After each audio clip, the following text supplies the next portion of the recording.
Hello hero, and Happy New Year if you're seeing this live. It's Lucy Lannon, back with a pick a pile because I haven't done one for a little smidge. We're going to look at your kind of spiritual guidance for the coming year, because for many of you, you're watching live at the beginning of 2024. And if you're not watching at that time, this is just a heads up from Spirit whenever you stumble upon it as to what the next steps are within your practice, what the pitfalls are, kind of where you're at versus where you're going, anything you need to know really. I have a brief layout in my head, vague is what I meant to say, a vague layout in my head. I don't really know where this is going, but if you know my channel, you know that that's kind of where I like it, because then Spirit is given the opportunity to take me wherever I need to go without me having any rigid ideas about where that may be, because my chart is ruled by Saturn, so I like to have firm things in place, and then life likes to surprise me and laugh at those firm things and blow them out of the water. On that kind of a note, we're not picking from decks at this point, because apparently some of you will be aesthetically drawn, or indeed name-wise drawn, to a deck that isn't the one for your particular pile. This is not something I've ever been told before, but they're saying it today, so I'm going with it. And instead, we've got an interesting way of picking, which you can see before you. Now, before I go through that, I'm just going to say, if you haven't subscribed, please consider it and do ding the dong so that you're notified of all my lunar readings as the lunations happen, and that you're up to speed with everything else available on the channel. There's also a link down in the description to book privately with me for any personalised questions, because this is a general reading for a large audience, so take what resonates and leave the rest for someone else, but it won't be quite as accurate as having a private session with me. Is there anything else I need to say in the realm of housekeeping? There should be a playlist linked down below if you want to do like a lucky dip of all the other kinds of readings on the channel so far. Just because I'm thinking you may come to this for spirituality and like my style and want to say have a love reading or a money reading, but you're not quite sure what you want. That's designed for you. Anything else? I think that's it. We'll go forward. we'll go as we go, right? It's all very impromptu at the moment. I don't know about you, I'm still kind of recovering from the holiday period. Some of it was spent very well, some of it was spent trapped in an international station. Never mind, it's all a little bit chaotic right now, but in the best possible, most synchronistic way. Right. In terms of choosing your pile, I've got an animal for each, which may be a totem, maybe something you work with or have seen more of whenever you're watching.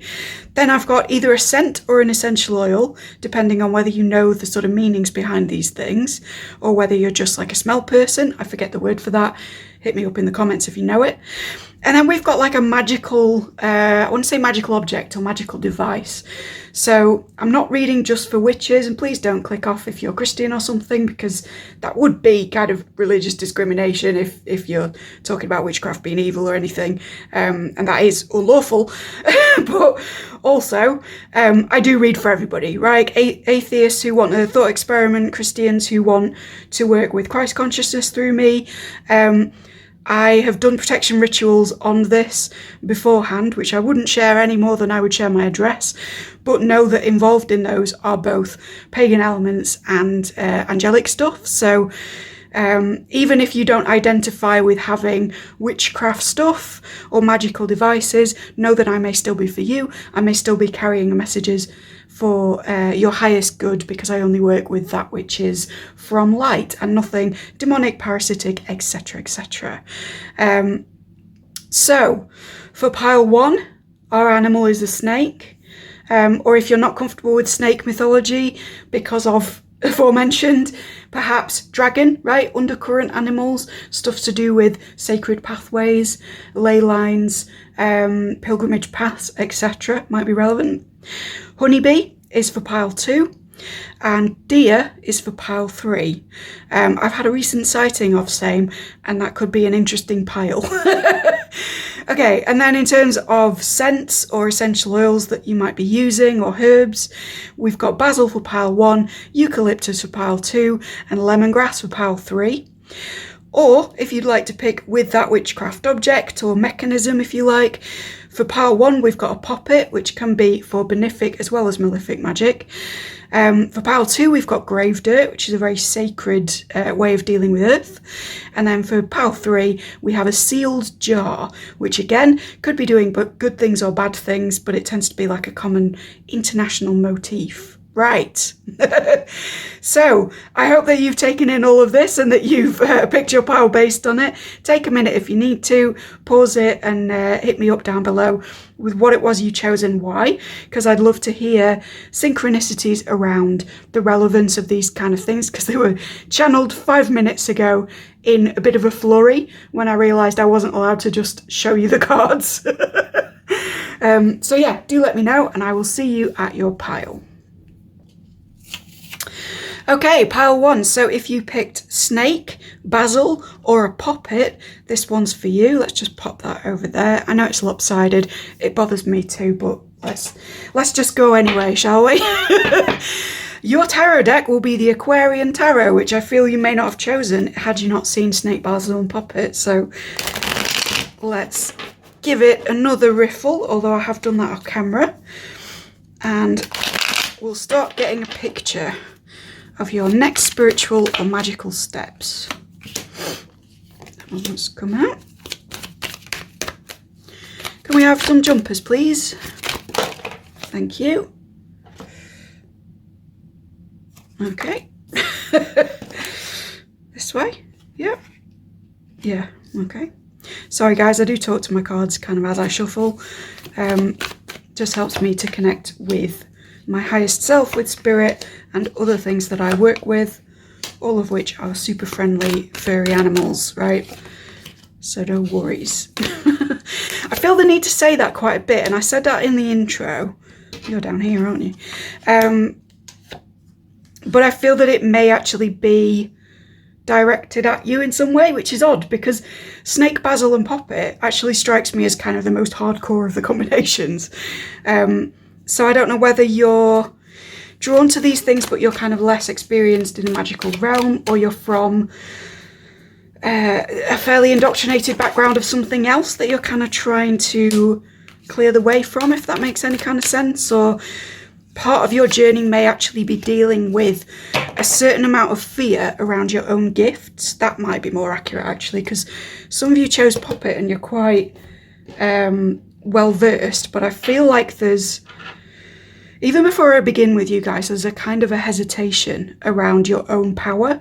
And snake for me it's not just a power animal, but it's a power animal, right? It's about that deep, incomprehensible, plutonic, raw, surging power of the earth, which we kind of can't fully understand. It's very cave-like, it's very chthonic. It's to do with gorgons, who are written about in, you know, as many ways as there are mythological accounts, because no one can quite get their head around them. All of these things are kind of going on with snake. And basil is also like a very potent thing to use. I know that we may put it in cooking or whatever, and you might be, I don't know, a pasta lover, and that's why you've come with that one. But it is, like, of the things that I use personally, basil is one of the strongest. So again, there's all this kind of undercurrent of very potent things with you, but there's also like a resistance to that potency. And I had to reassure in the intro about poppet, and I'm feeling again like, don't worry about what I work with. Not in the sense that you don't know techniques or that you don't work with stuff yourself, but there's just like a hesitation there. And I don't know whether this is your cue that Spirit is telling you something about like needing to outgrow fears around your spirituality, maybe. It's a funny one. I'm going to start in a different place actually, because it is a funny one. And go to a particular place that I had blockage in terms of not this layout, but what the layout represents, if that makes any kind of sense. And again, before I begin with any of this, if any of it hits home or you want to talk about anything in the comments, please do hit me up. I love to know how it resonates, and I don't really see much of that going on with my channel yet, so give me feedback, guys. Okay, so I started with kind of the realm of the intellectual, with how you think about your spirituality rather than what you're actually doing within it. And I did that specifically because there is this vibe with you of hesitation or the intellectualization of that which you feel it would be dangerous to understand on another level. I hope that that makes any kind of sense. It's not that you don't understand the things that have been happening to you, but I feel like maybe recently there's been sort of bigger shifts with you, a quicker kind of ascendancy, if you buy into that modality, you know, or not modality, paradigm, you know, a kind of accelerated progress, shall we say, that has been slightly intellectually uncomfortable, because even while you have felt it, you may have been attempting to, I want to say, rationalize it or explain it to somebody else around you, whether they're magically or spiritually inclined or not. There's a reaching here for, it's almost like reassuring other people about what it is that you've been doing, to the point where you're second guessing some of it yourself, or like other people aren't comfortable with some of the signs and signals you've received, or some of the stuff you've been working with, even if you are, right? Remember I said about the Gorgons and the snake, that's a very dark feminine energy. It's very like on the line of what some people would consider to be a good thing to work with, right? Good in inverted commas, but it's almost like there's been something like that that you've tapped into recently. This is even pre-cards. And in trying to justify to yourself or to others that that is an okay thing and it's part of your path forward, there may have been a hesitancy that's kind of grown in you. I'm hearing like a seed, right? But it's not the nice kind of seed. And then I'm thinking of a quote that I read recently for my astrological studies. I want to say it's Howard Susportas, I'm not really sure. But it was something about the acorn can absolutely predictably grow into a tree, right? We can say that that will happen. But the acorn is incapable of growing into a birch, right? It can only be an oak. There's something here about, like, other people may say, ah, yes, you're becoming tree. Like, roll with me here, it's just an allegory, right? But you know that they think you're about to be a birch when actually you're an oak. And you know that as an acorn, you could only have been an oak, right? I'm not going to sort of bring in the astrology of what he was saying there, because I think that would overcomplicate it. But I think it's a relevant and useful analogy here, that you are aware that you are becoming something in a spiritual sense or in your development that is not going to be something you can explain to people who are under that umbrella, but perhaps have a different nuance, or who understand the need to develop spiritually, but perhaps aren't that open-minded about the specific path that you are already as an acorn destined to take, right? You may work with oak. It's very, again, it's very powerful, right? Strong, masculine kind of green man / Odin energy coming through with oak, and that's not correspondences specifically, that's the feeling I'm getting from this. So you may be stepping into fatherly paradigms that are not of like a Judeo-Christian background or whatever. There's something going on with you where like the work is deep. You're all right with that on a non-intellectual level, but on an intellectual level or in speaking about it, you're almost finding it difficult to adequately express that this is happening, okay, and completely in line with everything that happened before, without pissing anyone off or leaving them behind in some way. I want to say emphasis on leaving them behind just because we're beginning with this, so it feels like there is some kind of closure of a certain potential that's happening for you because of the spiritual path you're going to take. For many of you, it will be that someone you were romantically interested in, or that you had ideas of family, etc. with, is now a thing of the past. And I'm hearing someone in my head saying, what's for you won't go by you, right? This arrangement or this person or this dream was not actually for you in a sort of fated way. And that's not entirely deterministic in my worldview, but it's, you know, there are trends of what we can probably expect, and there are things that just kind of aren't for us. And my feeling is that in taking a swerve in your spiritual life in some fashion, whether it's recent past or like immediate future, there's something about the Ten of Pentacles and indeed the Ten of Cups in like, you have to redefine what you thought of as your personal legacy, particularly in a familial or a romantic way, whatever that means to you, because of the choice that you've made with this. But there is a deeper calling to remain balanced about that whole idea, right? I think that maybe why you've clicked on this, if you're in this pile, whether consciously or not, is that you're struggling with the idea that to go forward in the sense that seems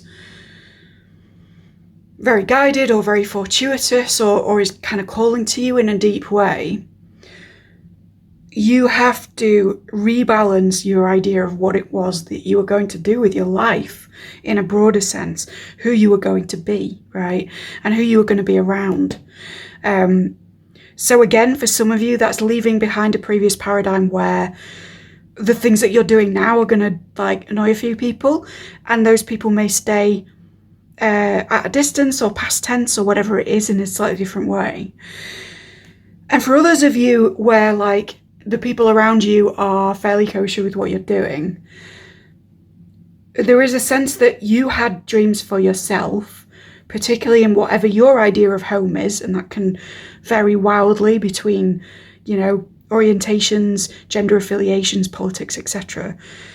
But there's something you had in mind, and you're realizing that you have to sacrifice a little bit of that, or like modify it, or there's death work in this because you're using Basil, right?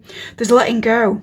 I mean, yes, it can be the literal dead, it can be the mighty dead if you're in that sort of thing. But Basil very often is about kind of purging what needs to be released and just letting it return to the soil in order to grow into something new. You may be doing something with plants, trees, gardening, because I keep going back to these metaphors, right? But I feel like your main intellectual obstacle at the moment is both this need to kind of prove or justify what you're doing. My ring wants to be on the left hand, so this is less than conscious. Oh, not less than, sorry, you know what I mean? It's not hierarchical, guys. Anyway.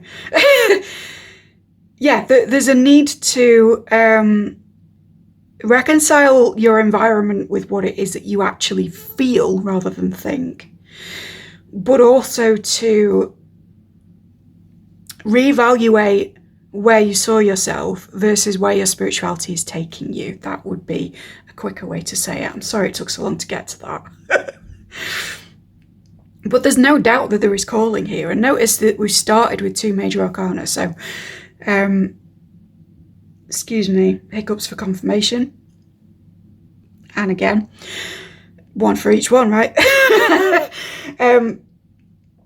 It's definite that the path you're on is the path you're meant to be on, my dude. I don't think you're in any way misguided, misdirected. I don't know what will come up in the other groups as to whether like they, you know, have got to get back on course. But for you, I feel you're very much on the route that you're meant to be on. You kind of know on a deeper level, on a snake underneath subconscious level, where it is that you're meant to go.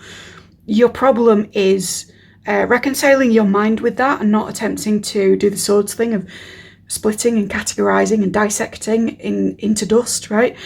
But also to know that it's not your job at the end of the day to convince the people around you that what is correct for you is correct for you.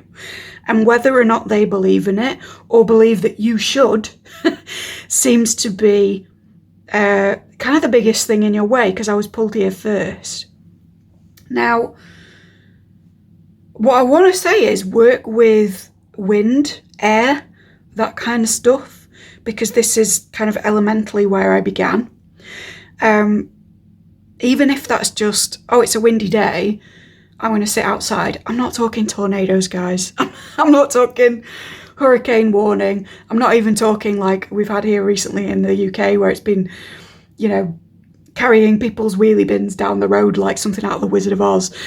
What I do mean is that if it's a bit breezier than usual in your part of the world, a good power centre for you to kind of reconnect your purpose and your bodily gut instincts with your intellectualizations, maybe to meditate in the wind or in a breeze or whatever's accessible.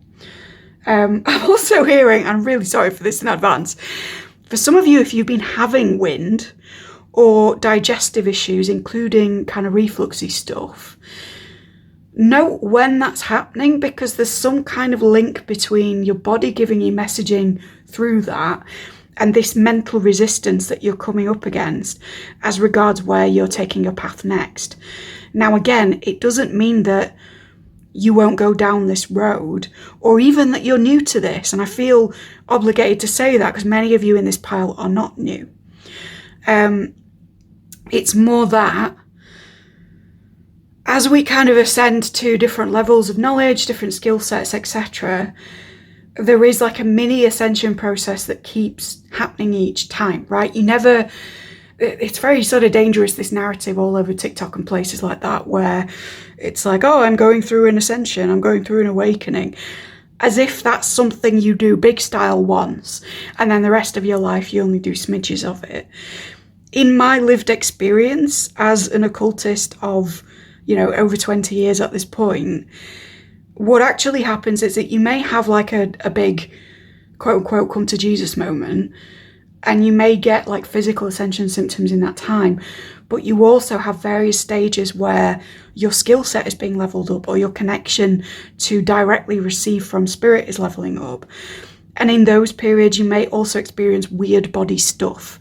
That's not to say don't get it checked out if you feel ill, because I'm not a medical professional, nor do I claim to be, and all of this is for entertainment only.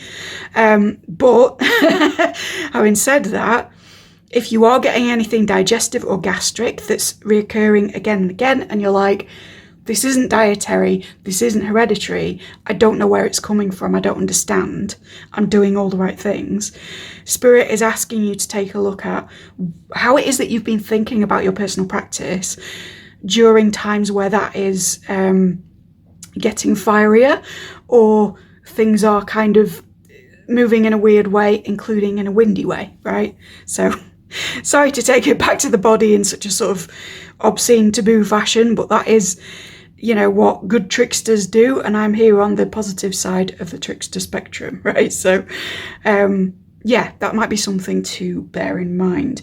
I want to go down here. It's almost like I'm attempting to ground this airiness. So we'll look at where I place water for the moment.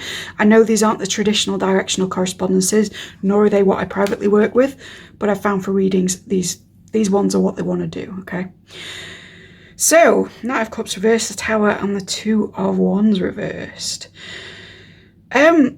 Right, so as well as this like leaving behind of something in order to pursue your spiritual path in whatever way, there is also a bit of resistance, resentment, ho'oponopono work needing to be done, I want to say, with a lack of either care, attention, or like romantic offering from somebody close to you, which you feel is kind of a result of you branding as whatever you are spiritually. So if you're a practitioner, they may not be that well informed about what witchcraft entails, and they might have rejected you in small or big ways as a result. Conversely, if you are, I don't know, say Jewish, they may have decided that Judaism is not for them, and, you know, therefore they've gone their merry way, and you're feeling pretty like, well, that was a shitty anti-Semitic thing to do. Or indeed, you know, as I've made generalizations over this reading. If you're of a Christian background, they may have made sweeping generalizations about what Christians are like, and they may not choose to work with you. Or perhaps you're like me and you're sort of syncretic and have recently started incorporating some of that, and the people around you are more traditionally pagan or something. And it's, you know, whatever it is, I feel like there has been a negation of love received because you've ruffled feathers. So if this isn't a recent thing or indeed a romantic thing, my sense on it is that maybe like in childhood, if you had particular gifts, they could have caused a problem. Or there's a sort of outcasty friendship feeling. Maybe you might have Chiron in your 11th, or there's something to do with like an ostracization because of what it is that you believe, but it's legitimate, it's correct, it's your place to believe that, right? In the cosmic sense of place. There may even have been a sense with this person or this group of like, know your place, right? And that not vibing well with where it is that you feel you're going. But I think that that's brought about, bear with me, kind of a tower moment in how you see yourself, how you relate to your own spirituality. Again, resistance, force, lightning striking, unstable foundations possibly crumbling, right? With snake as well, there's always like a shedding of the old skin in some fashion, and it's not necessarily a comfortable or desired process when it's happening. The tower is very Uranian, so you may have had a literal Uranus transit that has made you let go of a certain idea or group. I really feel I need to take this ring off, so for some of you Star Wars is relevant. I'm not sure how. May the force be with you. Perhaps it links to this person, right? And you wanted to separate after this and be like, right, go back to your sci-fis, I'm doing my own thing. I don't know. Hit me up down below with any confirmation. But I feel like it's weird because you're not really getting spiritual practice advice in terms of like, oh, you've been working with puppets. Have you thought of using this? Have you thought of petitioning to such and such?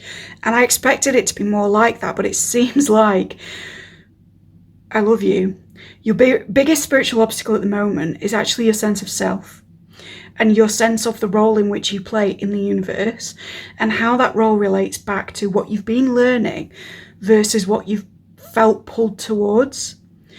I don't know how to share this to a safe extent, so help me spirit.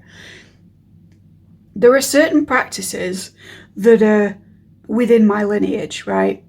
I come from cunning folk, right? It skipped a couple of generations, but I do. I found this out, right? And many of you who are familiar with that will know that these people could both bless and curse, right? They were reliable for both, and pillars of the community in that sense, but also kind of feared in that sense. Before I knew this about my kind of ancestry and stuff, I was pulled to learning about curse work. And it wasn't that I felt that I needed, you know, to be a force of karmic retribution or to take vengeance on anyone in particular, or to be someone who cursed. But there was a little patch of time where it's kind of all I could think about. And it was really odd to me because, if anything, I'm from a background more recently of healers. And, you know, my emphasis then was just pure divination. So it didn't make any sense. Nor was it something I felt I wanted to pursue, just because I wasn't sure of where those repercussions would go, how it affects everybody else universe-wise, how the balance is maintained, whether anybody should be doing anything like that, right? So I felt really iffy about it, but it was almost like I closed my eyes at night and I dreamt curses, and then I switched on the TV and someone was cursing someone else, and all of this stuff kept coming up, and I just eventually kind of gave in and went, you know what? You learn to heal, you learn to harm, and you only use one, right? And when I did learn about it, I learned proper protection, right? Because it's only in sort of learning about being able to defend, being able to blast, etc., whether or not you ever use that you also learn what is put in place when people do that in order to use what you already know to adequately shield against it, right? So it was only in learning that I was predisposed with a gift to curse work that I hopefully will never need to use, that I learned adequate magical defense and then regained my power, regained my energy, took back all of this stuff that had diverted to people around me that I didn't know had, and kind of stepped into my own witch-wise. Now, again, I want to stress, like, I don't go around hexing people. I've had magical attack last year. Some of you know that from my other readings. And I defended against that with equal return. But I put it in the hands of forces that are for the good in doing that. And I still kind of kept my distance in terms of sending anything directly people's way. So I don't want to freak you out when I talk about curse work, but I feel like it's a good example because there's something here that you have emotional, because we're in the realm of water, resistance towards, but is actually something that is like part of you, or part of your background, part of your ancestral lineage, part of the tradition that you wish to be more embroiled in, part of your sacred texts even, right? And this will vary wildly depending on what your background is. But there's a thing here about, like, yes, you've experienced rejection, but don't then ostracize yourself, demonize yourself, make yourself an outsider because you have curiosity about something which either other people might not agree with or you don't currently agree with. Because from experience, you can learn about a thing without having to take it on, right? For some of you, I'm hearing demonic, right? So you don't have to be working with demonic forces, but indeed, under all the paradigms that have demonic as a word, it's useful to learn about those things because then you learn how to protect yourself adequately against them, how to see things like that moving through the world in a greater way. You may be, Jesus may be your wingman, right? But you may feel drawn to learn about demons and then also fearful about what that might mean. And I think I'm here to tell you that what it means is you have a greater mission under something like Jesus to heal, to protect. And part of that involves recognizing when not so great forces are operating in the people, places, things around you. And again, I'm not subscribing to that paradigm necessarily myself, and I'm certainly not literally demonizing other people, right? It's a good example of, oh, I feel weird about that thing, I don't want to look into it because I'll invite it, versus I'm safe, I'm protected, I'm in my power, I know that I'm being called to this stuff, I know that that calling is in a way kind of bigger than my concerns around it, and what I'm going to do is make an agreement with what I see as the divine and say, hey, I know that you're pushing me to look at this. I don't want to use it this way, or I don't want to become this person, but I'm going to agree to look at it because I submit to you, and I know that there is greater wisdom from what I'll loosely call here God in terms of what I'm meant to do next than I have at this time.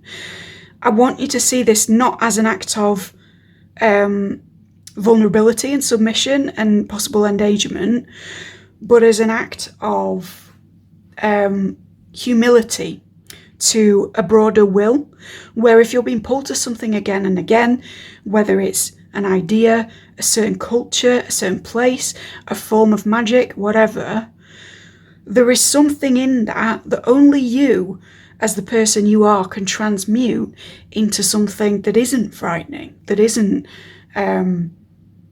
potentially a little bit dodgy on the retribution side of things, right? So for me, again, had to learn to curse to bless, right? In a very sort of basic way, but also to tap into the idea of what my ancestors who were kind of working with me used to do and when they would do it, and that I had all of these massive preconceptions about what that entailed, looked like, did to them on a soul level, functioned like within a community, most of which, if I'm completely fucking honest, came from crappy horror movies and just weren't accurate, right? And it's a no judgment channel, so you can work with the demonic, you can work with curses. I couldn't give a shit, my dude. I love you regardless, and I'm here to send a message, right? But there's something spiritual here that you are, again, it's like a fear around it, or a resistance, or that's okay for everybody else, but I'm not that sort of person, so I'm going to whitewash over this and not do it. And my sense is that's not, like, it's a strong emotional reaction, but that's what it is. And feelings and thoughts, or indeed feelings and purpose, are not always the same. And you are developed enough, powerful enough to know that, right? A puppet that can be used to inflict pain on someone's body can also be used to promote healing on the same site. It depends who's using it. And the sense I'm getting from you is that you will use this to benefit others, or to benefit yourself, your spiritual growth, right? You could even be left-hand path. Again, I'm not judging if you are, but there's something here that is, that you're afraid of socially as well, that would benefit you. And I don't want you to resist it anymore. And again, not legally responsible for anything anybody does or looks into or any of that, because it's entertainment only. But I think it would be silly at this point not to pursue the things that you are being pushed to look at, whether that's inner work and sort of looking at things in your past which you haven't fully acknowledged, or whether it's more to do with, you know, practices, paradigms, things like puppets, religions that go back into your ancestry that maybe don't have a great reputation. I'm thinking of one in particular, right? And certainly colonialization didn't fucking help with that overall impression of, I don't even want to say one religion, because broadly speaking, we have a shitty view of the indigenous, right? All of the things that you see in like folk horror magical movies, or things where there are demons or possessions or whatever, you can guarantee that on your like bingo card of stuff that actually exists in the world, most of those practices depicted, or deities depicted, or any of it, will be like indigenous stuff that has since been colonized. And that's a whole separate issue, and I won't rant too long. But for some of you, you needed to hear that, right? Because you have, for instance, backgrounds with like early African religions, and those are the number one sort of shittily depicted thing in Hollywood, where they only exist in horror movies, and where they do exist, it's like because someone's done a bad thing. And I want you to look at that programming and kind of rewrite it and go, no, I'm drawn to this because I'm drawn to the things that are correct for me, which include this and many other things for the moment, because you are following your guidance. And therefore, there is value in looking at it more deeply. And it may be that for you, in the same way as me looking at my kind of UK and Eastern European ancestors and what they did, that you find out that actually the depiction of this whole thing was complete and utter dog shit. I'm sorry for swearing a lot, but I feel like you guys are okay with it. or at least like you're getting that way, right? You're seeing that people from other backgrounds can be just as intellectually beneficial, should we say. So moving into the Two of Rods in reverse, I think this is like, again, it's like emotional resistance, but it's specifically to making plans. And this may involve travel. It may involve training with somebody in a different location to where you're currently at, taking on a course of something which includes elements that you're not happy about, but everything else about it is absolutely what you want to do. And I know you know what I'm going to say before I say it, but go, do it. Find out for yourself. And know that with this judgment and this Gabriel here, whatever your paradigm, Gabriel is a massive protector in my sort of associative membrane, if you like.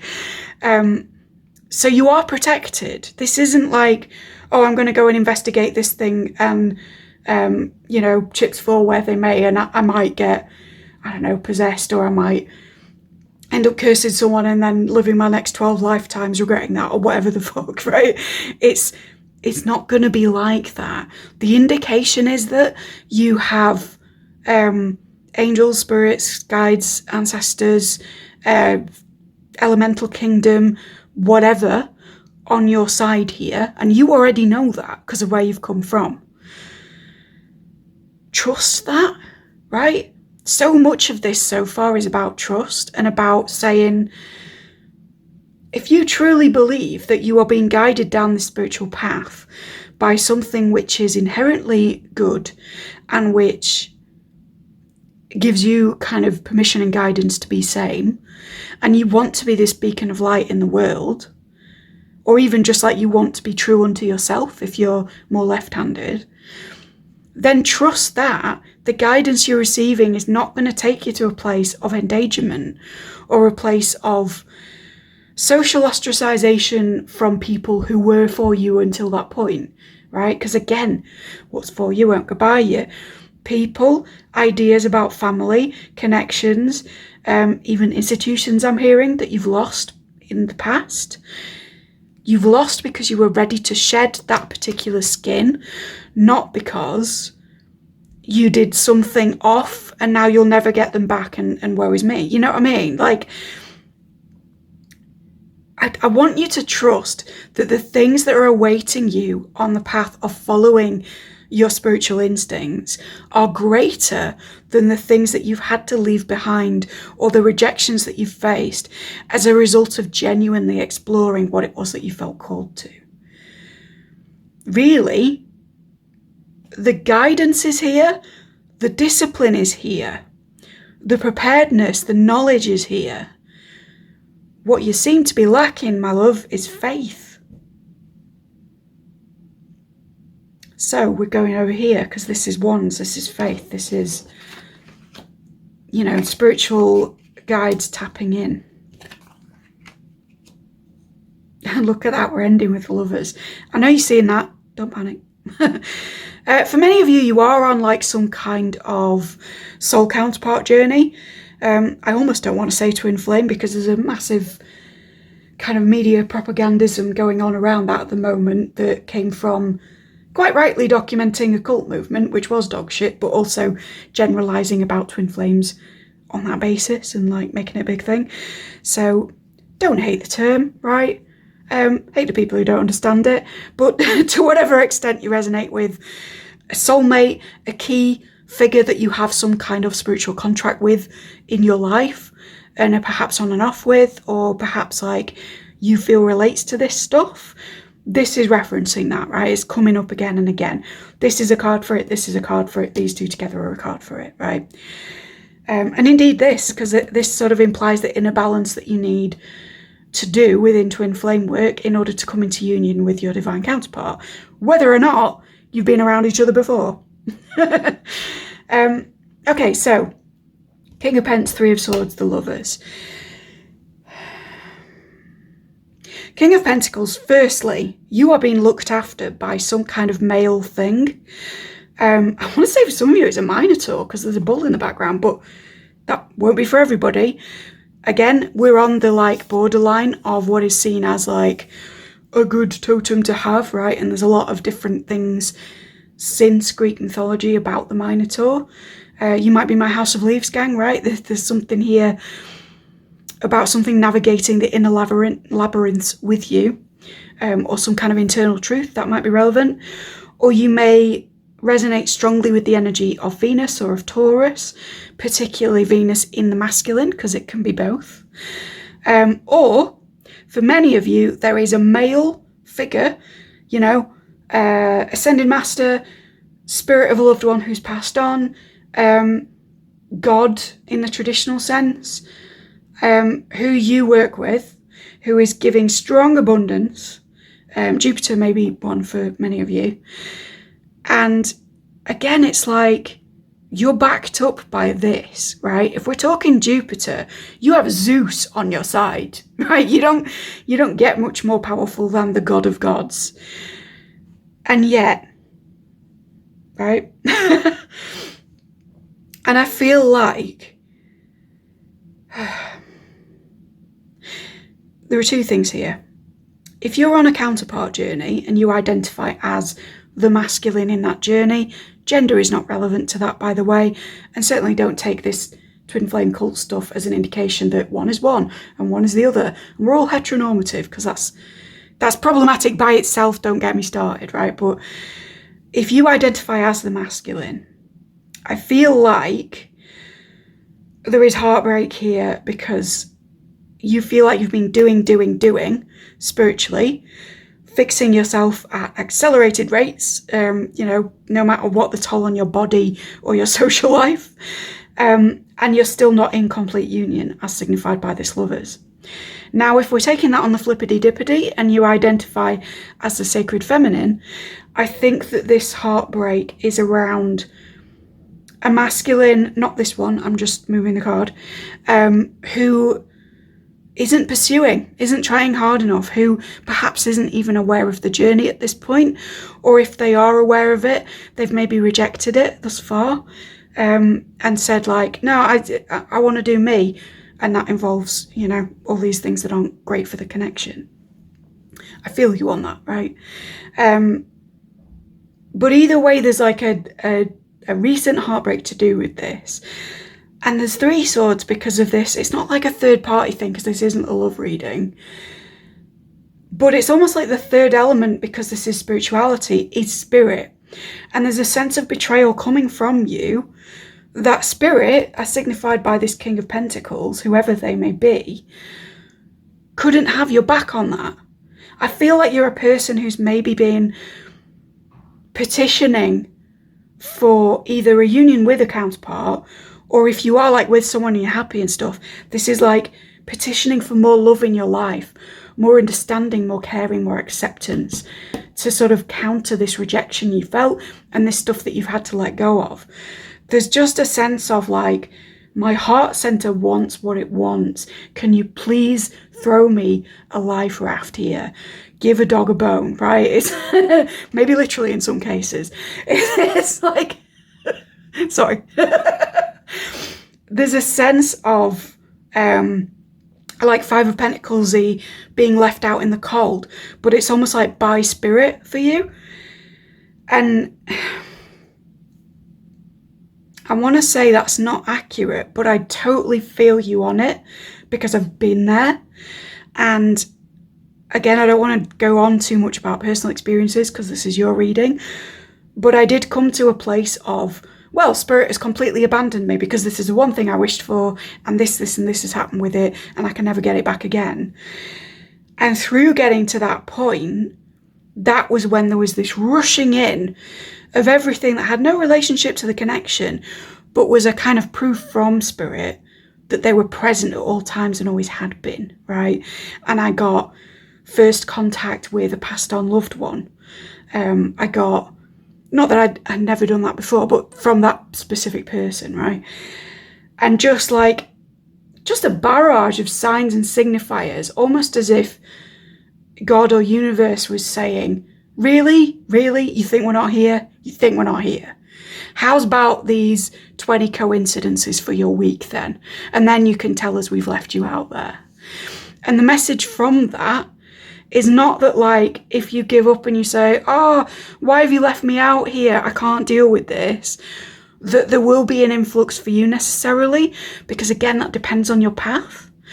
But what I do want to say is that from my experience, it happened that way so that I could tell you that you are not abandoned in this moment.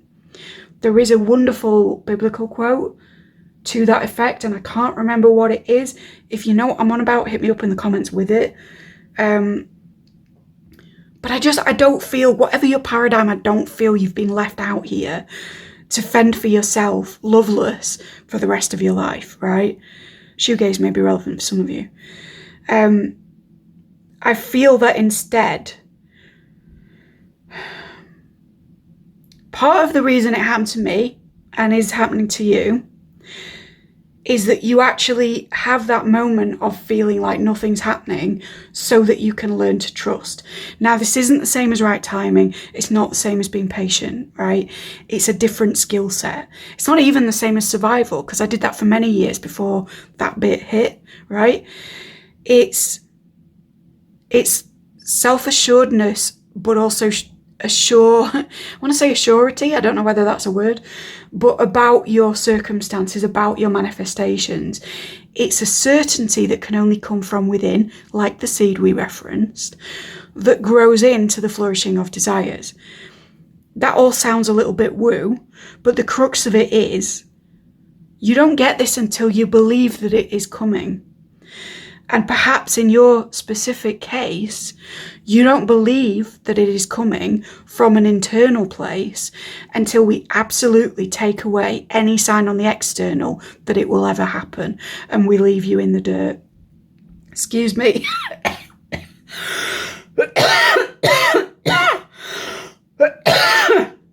Ooh. I'm sorry for that one, guys. I was barking just there because some of you really didn't like that. And heck knows that when it happened to me, I didn't like it either, right? Sometimes you are left at rock bottom, or seemingly left, right? You are watched from a distance at rock bottom in terms of whatever your manifestations are, so that you develop from that place a faith that is a true faith, right? It's not I'm having these 10 lucky things happen to me a day and I believe that more will. It's even when nothing good is happening, even when the world is in ruins, even when I feel isolated, abandoned by God himself, I believe that this is for me. And I think it's a really heavy one, this, I'm really sorry. But I think that part of your journey at the moment, and maybe even this Basil stuff of letting go, is to do with forming in yourself the certainty that you are about to have what is rightfully and divinely yours. And until you actually believe it, rather than just say it, or rather than just, temporarily affirm it, I think it's going to be on hold in terms of the signs of it coming.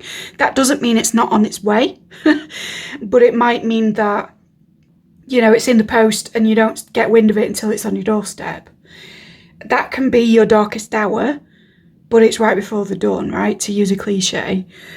And I think this lovers is not just unification with a counterpart, if that rings true, but a unification of this kind of higher self as symbolized by this similar looking dude, this Taurian god force, versus the self that is in receptivity mode as symbolized by like yin energy, and is kind of in love with that idea, but is not yet in receipt of it, i.e., the you that is stuck there in the basement, not knowing how you're going to get out, kind of without love, right? Without hope is what I want to say. So if this isn't romantic, it could be to do with the way the world is at the moment. And it could be like, God has abandoned us, fuck it, right? Maybe in your less fearful moments where you're curious about kind of stuff that makes you feel a bit dodge, somewhere you go is, well, if there was a God that would, prevent anything dodgy, I would have seen them, right? It's that, again, with all the Christian stuff in this particular pile, but it makes me think of how one of the temptations of Christ, and indeed Moses, if you're of a different, faith and paradigm, was to say, like, well, if your God exists, then call him up, If your spirituality is legit, use it now. Sort yourself out. If you were a real witch, this is shadowy, this has affected me before. If you're a real witch, magic up what you need. And you're having, quite rightly, a crisis of faith because you're like, I don't know if I can right now. I don't know whether I believe that I can do that. And therefore, there's a hesitancy to step onto your next level of spiritual progression, your next divine task, if you like, because you're like, well, I'm not a real whatever anyway, or if this existed, it'd be here more, or I'd have more of these dreams, or my spell work would be more effective, or things would happen quicker in my soulmate relationship or whatever. Excuse me. Confirmation. What you're being asked to do is reconcile you with you and go, yes, I'm a human. I'm also God force energy. I'm also part of this divine force flowing through everything, right? This consciousness of a higher being. And as that blessed figure, as well as being human, I can absolutely trust that what is looking out for me has already got this in the bag. In fact, your affirmation might be, it is in the bag, motherfucker.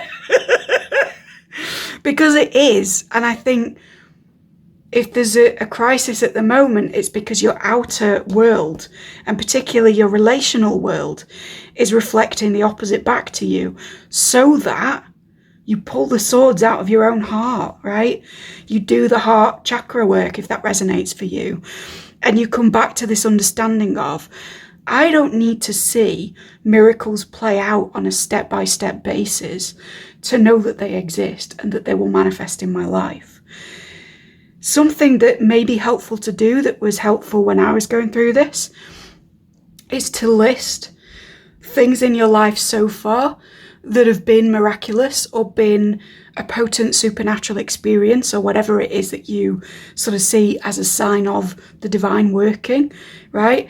To have a little book even of all the stuff you can remember where you're like, on this day, I did this spell and this happened exactly 1 moon cycle later. Or when I was 12, I had an out-of-body experience and I saw this picture on the wall and then someone confirmed to me where I was. Or, you know, it could be more in the line of, for this person to have existed in my life at all, as per my exact specifications, is a goddamn miracle. And therefore, I'm going to see them as my evidence of the miraculous moving through the universe. That is exactly what I did, by the way. Because it was like one thing to say, yes, I have all these weird experiences and powers that I can absolutely confirm. And it was a whole other thing to say, and also I've been designing a human since I was 5 to be my best friend and then other stuff. And they showed up. And like everything was exactly right. So if it resonates as like a twin flame thing, okay, but you've met your twin flame. Like, do you need more evidence of the divine? Because that sounds to me like you've put an order out there, you've been really specific about it, you've almost like not believed that it's possible, and then they've rocked up at your door as a living person, right? Or as a person who's no longer living. That may be your struggle, who knows? There's something here about taking stock of things that have already happened that both prove your power, but also, more importantly, prove the power of the divine to protect you, to work through you, to take you away from things that are no longer for you, and eventually to unite you with your desires. Let's move over, finally, to Earth and check out what those desires are. So you want speed, that's fair enough. Yeah, speed again, swiftness, 8 of Wands, with a Chariot, by the way, and 7 of Swords in reverse. I think maybe your recent experiences have meant that your spiritual desires and your earthly desires are pretty integrated, in that you want things to happen quicker than they have been. And you also want people to be less disingenuous, more upfront. You want a sense of tapping into the cosmos directly, right? With this kind of Cancerian third eye emphasis, and tapping into the moon as protective. What are they called? Is it epaulets? I can't remember the word for it, but those shoulder armor things. So it's like divine protection, but also divine sight. And this Cancerian like nurturing of the cosmic to you.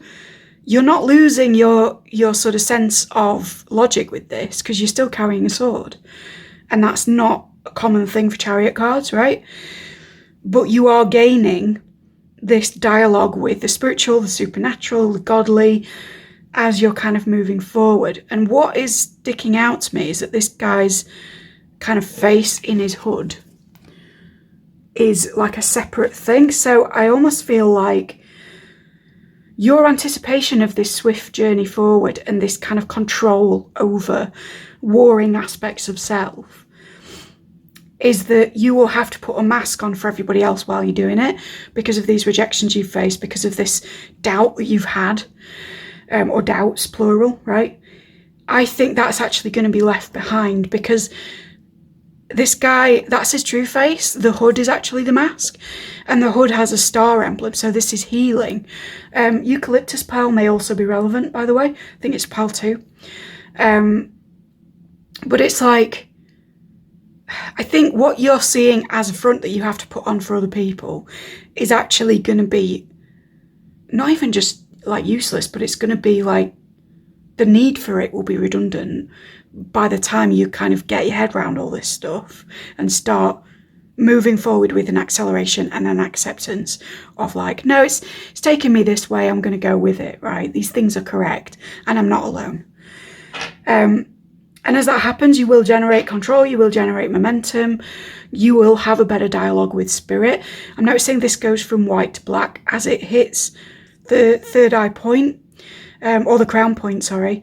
So it's like your action in the world emphasis, as we talked about with your logic, is going to kind of gradually give way with these little lines into a more receptive, kind of feminine energy. Any gender, IRL, it doesn't matter, right? I couldn't care what you identify as, but this is talking about modalities of being more active or more receptive. And I feel like you've been in do energy, and you're really like even more frustrated that all this is happening because you put the work in spiritually and you know you have. But I think that obsessively doing is going to kind of dissolve in a really nice way. I'm picturing Mike TV in the original Charlie and the Chocolate Factory, where it sort of goes and dissolves into that stuff, and he kind of effectively teleports into like another dimension. It's that kind of a thing where it's sort of, it's not a dramatic process, but I think gradually your awareness in terms of like conscious materiality, reality, earthly things, your body, etc., is gonna do a and what's incorporated in those pixels as they kind of start merging in is going to be this sense of the other, of the middle world of communication with divine, right? You may even be in divination yourself, and this is like indicative of more of that stuff coming in a clearer way, a clearer picture, literally, right, with that analogy. But also I feel like it's a sort of, oh, I can relax, I can kick back a bit. I'm not at war with what I feel pulled to, nor am I at war with the people around me who aren't for me, or the paradigms and things that I'm a bit scared of learning about, or spirit, or my divine connection, right? It's all happening in the way that it's good to happen, for me in particular. And it's that awareness and that self-nurturing that's going to let things start to come in this sort of, you know, the black versus the white, the yin coming in to the yang. You may also feel like going out more at night. And I want to say that all three of these to me are like night mode. And that this again is the transition of the solar to the lunar. So with what I said about wind and breeziness and stuff, to the extent that it's safe for you in your body and or socialization, do spend some time outdoors at night if you possibly can, right? And again, make sure you're safe, guys. But it's going to be beneficial, right? Or incorporating nighttime ritual into your work is going to be a bigger deal than just sort of going off in another different direction for some reason. 8 of Wands. So this is swiftness, but it's also communication in a very material, practical way coming in. I dare say this might relate to this once you get your head around it. This is also like speaking to me of archery and of lining up the arrow with the destination point before you pull back. I think you have been very good at building your bow arm, right? And your pulling back muscles. I can't remember what they're called. But in terms of where to aim your exact arrow at, because of these fears, you might have gone, right, I'm putting it towards that tree, but I don't know like which bit of the bark. And I think that as this reading percolates for you, you might want to get a coffee if you haven't, as it does the thing, I think that you're going to get a sense of, I'm not just aiming for this tree, I'm aiming for this specific section of this tree, because I'm no longer afraid of what that implies. And also I know that I'm instinctively following my higher self, right? And then Seven of Swords in the reverse is just an indication that yes, your desire for people to be more honest will happen. Now, with Snake again and the shedding of the old skin, particularly sexually as well, like if you feel drawn to Snake as a totem for that, because it is one. Part of the reason that you see less dishonesty around you might be that for some of you, the dishonest people in your life are going to be blipped out of your experience as you move forward.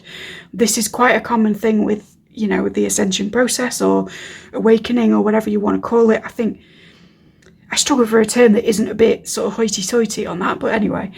I think these things you've left behind, whether or not you identify them as linked to people that were disingenuous, I don't want to label anyone who isn't here, but certainly there were things about those situations that were not completely honest and in integrity with your highest self and with your true self, your non-mask wearing self, and who you really want to be or who you are guided to become.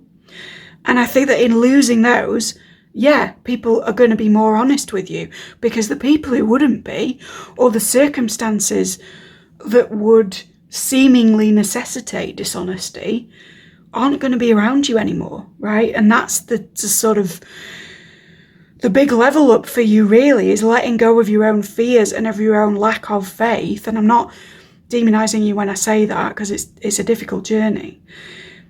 And therefore, the people who mirror fear and mirror lack of faith and mirror, or maybe I have to lie about it because I'm not ready yet, will go boop, and they're gone, right?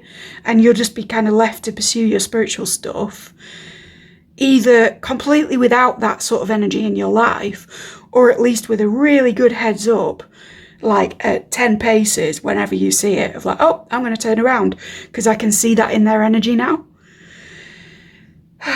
Right, I want to get one more for your catalyzer. I'm just going to take it from the top of the deck. Now, isn't that amazing? Okay, so you got the Fool reversed. This is your catalyst for all of this stuff. Is going to be letting go of the fear that you will appear mad, letting go of resistance that you have to risk, right? And making risky moves forward, or what would have at one time felt like risky moves, knowing that you are very guided, you are very potent, you are very powerful. Yes, the Fool reverse can sometimes be a bit of a dodgy card, but in this, it's not behaving that way. It's the magician who is prepared to be seen as the madman. And I'm sorry for the ableist language there, but, you know, there's very few ways that idea translates without that. I want to say, if you haven't seen The Fisher King, the Robin Williams, Jeff Bridges movie from the 90s, you might resonate with some of that, because it's very much that, you know, kind of Parsifal energy of like their dynamic, and that whole myth, right? But yeah, I think it's like, not only am I addressing these fears individually and these thoughts individually, but I'm also, for my big bonanza at the end, my kind of, what's it called? Like my final crescendo, I'm going to not give a shit what people think of me from that point, or like how I present to other people as a result of my spirituality anymore. Because so much of this is coming from that. Again, whether it's conscious or whether it's not, it's like, bro, I don't need to give you permission. Like, Spirit is urging you that everything you've been doing, you are meant to be doing. Keep doing the work. Keep moving forward, even if sometimes you're moving blind. But more than that, don't give as much of a shit about what everyone else weighs in on with all of this. It doesn't matter how you appear to them. What matters is that you are the sacred fool right now, and that some risks have to be taken. And some moments of apparently frightening things have to kind of be courted in order to cultivate that, to stoke that fire of inner faith, right? I'm thinking now of Calcifer in Howl's Moving Castle. It's that kind of a thing. So I hope this was useful to you. If it was, please like, subscribe, ding the dong, thank you kindly. Please comment with any kind of detail about what hit home, what didn't, what your next moves might be, to the extent that you feel comfortable. If you want to check out anything on the rest of the channel, as I said, there's a playlist for that in the description, as well as a link to book with me. And I really hope that your journey forward is hopeful, just as intensely guided as it has been thus far, because you are good at this, and that more than anything, it is full of faith. Take care. Pile 2, this is your one-stop shop if you picked honeybee, eucalyptus or grave dirt. I'm just going to pop that over here. Your tarot deck was actually the Neon Moon by Pixel Occult. Fantastic deck. Very sort of cyberpunk, so I don't know whether that's relevant to you at this time. You may notice there's a ring on the table. That's because it was bugging me to leave me in the last pile. So if you were also drawn to pile 1, what I want to say is that these do seem to be connected. So feel free to watch it sort of double speed and check in with that as well. But if that's not relevant, that's absolutely fine. It might just be that my jewellery became uncomfortable, right? I'm noticing that I haven't cleared that off, even though I've like reset the table a bit and reset myself.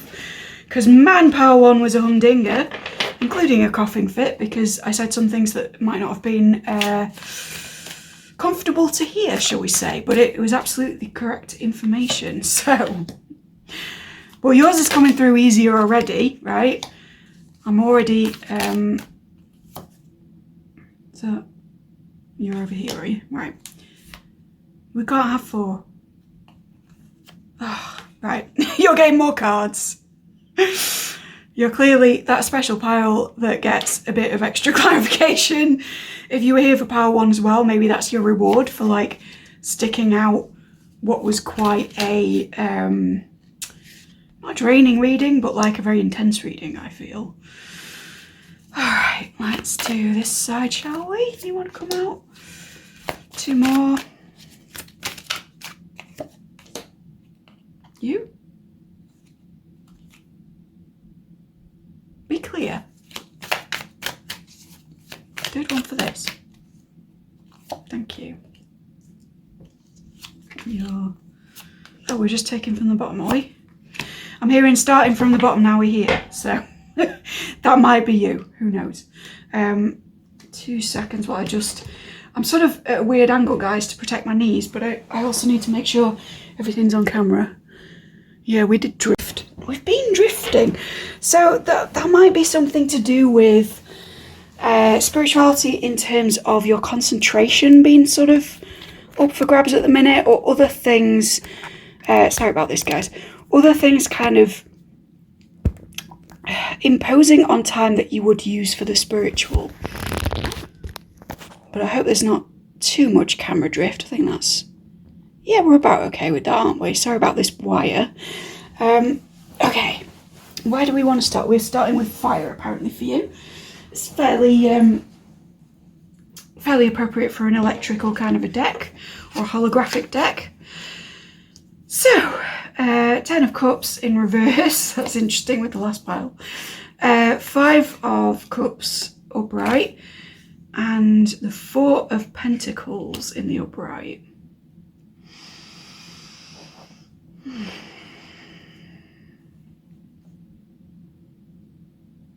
I haven't even addressed why you got these. Let's start with that, shall we?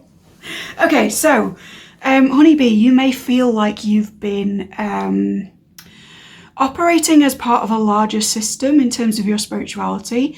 So I don't know whether that's like being part of a temple or a church or a coven, something like that, or whether it's more just that you've been a busy bee and kind of I I heard scurrying away, but scurrying isn't the word for being productive. You've been working away at whatever it is that you sort of identify with in that sense. Scurrying is interesting though, because it almost implies that in a similar way to bits of the last pile, you might be putting a lot of energy into working and doing and achieving and getting little sort of magical or spiritual projects done in order to actually scurry away from kind of deeper shadow work, deeper truths, a kind of spiritual procrastination. And I don't want to come for you within the first 5 minutes of a reading, but there's a sense of that with my kind of Freudian slip there of like, how much of what you've been producing is honey and how much of it is busy work in a spiritual sense. Maybe that's why you've come to me, right? Because you feel that you want to know what it's productive to continue with versus what you've just kind of been doing because you are at a stage of learning a particular thing or practicing a particular thing and now you're ready to let it go. Indeed, for some of you, it's a joint meaning with that collective honeybee thing where you're part of a group, an establishment, a lodge, if you like, that have a set way of doing things. And you're trying to decide which of those activities are extraneous and a drain on your time versus which produce honey and are a benefit to the hive, by which I mean sort of the world at large, the universe at large. Which of those things fulfill your personal purpose versus which are part of the curriculum, in a sense. I feel that. It's a difficult one to navigate, but I think if you're here, you know you're going to get some answers on that, right? Eucalyptus, so you may identify with the Star card, with Aquarius, with a healing journey at the moment in a very literal sense, be that physical or deep emotional. We're talking really, really deep work, like sort of solving CPTSD, that kind of stuff. You may be really going through it or coming out the other side of going through it, and this is indicative of that. Or it's like you have this beacon, shining star energy, this kind of glowing quality. I'm also hearing distant star. And that makes me think you could be a sci-fi fan, which again might be why we have the May the Force be with you ring on the table.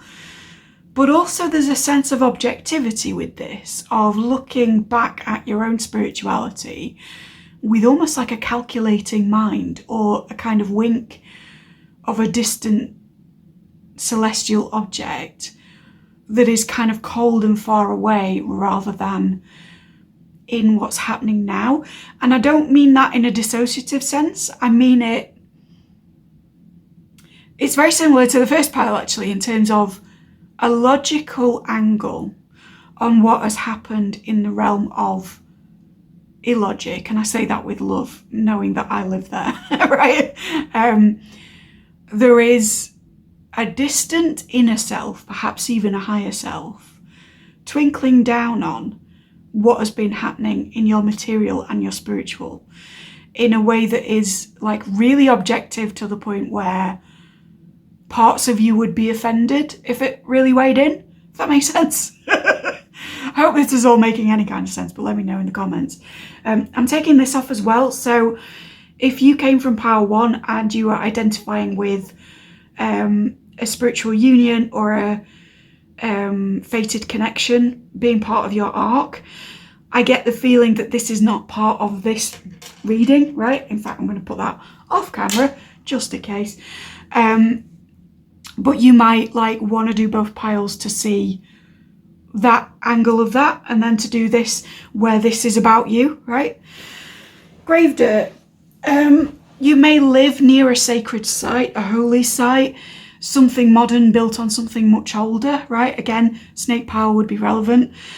Or you may just be using grave dirt, ancestral work, traditional witchcraft, stuff with the spirits of the land, with the mighty dead, with the Middle Kingdom, all that good stuff. Or if any of those sets of words kind of made you go, oh, what's that? Then this is your time to be kind, rewind, listen to it again, write it down, and that's your next thing to research within your practice. Right, that's out of the way. let's get back to this.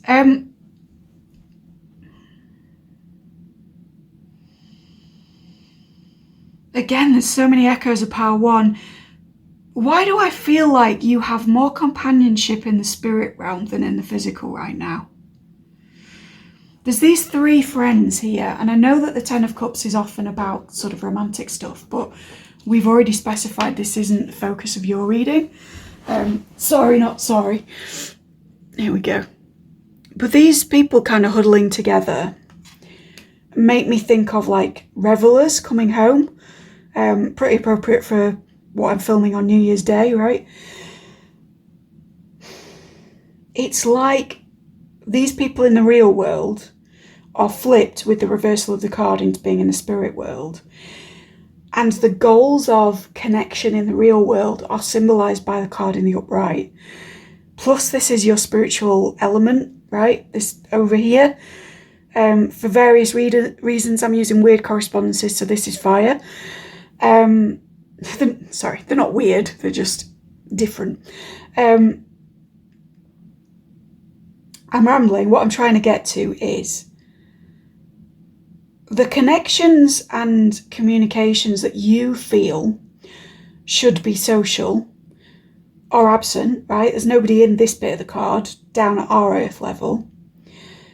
And then the places that you do feel connected, do feel social, do feel like you're tapping in, are with the spiritual realm. So for many of you, you are mediums, or you are spirit workers, or you have like a very distinct dialogue with the divine. It might be through animal communications. It might be through, feedback in vision from various gods and things. It might be just that you talk to spirits around the house, right? Many of us do. And if you don't identify with overtly doing any of those things, I think this is your time to look into the kinds of people who do, because there's a real thing here about having more of a dialogue almost with the celestial or with the interdimensional, I want to say, than with the grounded and here and now. But as was the case with the fire bit for the last pile, there's a bit of resentment going on around here. You lose is the writing on this billboard in this card, right?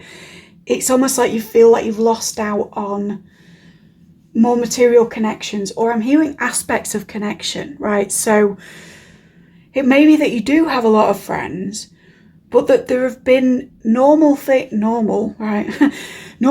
for friends to do that you've missed out on over the years because of the way that your spiritual path has unfolded. Be that through choice and going on certain courses and things instead of hanging out and going on holidays and whatever else, or through kind of an initiation process that you didn't choose, but then the spirituality you did. So like, personal example, spent much of my 20s ill or in surgeries or, dealing with disability related stuff, in order that by the end of my 20s, I could be doing this. And I could be in regular communication with the non-human, that's the term I was looking for, rather than kind of mired in the concerns of my peers at that time. And I watched quite a few of the people that I was spiritually close to who didn't have that same isolation from that world, have moments on their path where they were a bit like, oh, I feel really lost, I don't know what to do, because they'd spent time around other people's values more than they'd spent time around their own spirit team or around their internal guidance systems, if that makes sense. And that's not to judge those people, because that will have been just as monumental for their initiatory process as, being physically different was for mine. But I think that you may be like me in that, like, you're removed somehow. There's a weird social thing going on. So even if, like I say, you are well networked and you have a partner and lots of friends and blah, blah, blah, I still think there are perhaps social experiences that you feel you've missed out on, or you've done things in a different order. I'm hearing graduated late and things like that. And that's been part of your spiritual path, but you feel with the Five of Cups being about grief, and with this sign you lose, and this person with their hands kind of, why, right? There's a sense of, why did it have to be like this? Why did I have to go this route when I could have still done all this stuff from myself and been just as connected to the human world? Now, my immediate response to that is, bollocks, could you? Because, lovingly, because if that was true, I don't think you would have experienced quite the events that you have, right? I'm not a deterministic person. Might surprise you for a tarot reader, don't know. But I do believe that certain connective points along one's lifetime are kind of, you know, there are places where we choose which reality we kind of shift to and live in, and then there are almost like chainmail connection points where it's like, no, this will happen. This is the link between this and this, and in either direction this happens for you, whether or not the universe kind of makes it happen, right? Astrology being where that fits in, right? But let's not go off on that. I think that you have had a lot of free will decisions around the social, so you feel upset that, in your perception, those decisions have taken you away from what you consider to be the normal social and into, well, I have more of a connection with my spirit team than I do to the people around me. Instead, what I would offer to you is that no matter what you did socially, there was a certain level of distance required for you to level up and for you to get quite as good at communication with the other worlds as you are, whether or not you have acknowledged that you are, whether or not you have stepped into collecting grave dirt at night, or wearing eucalyptus as the god or goddess you are, or being a honeybee independent from the hive. There's a sense that you're very gifted with spirit. Part of me's like, why are you here?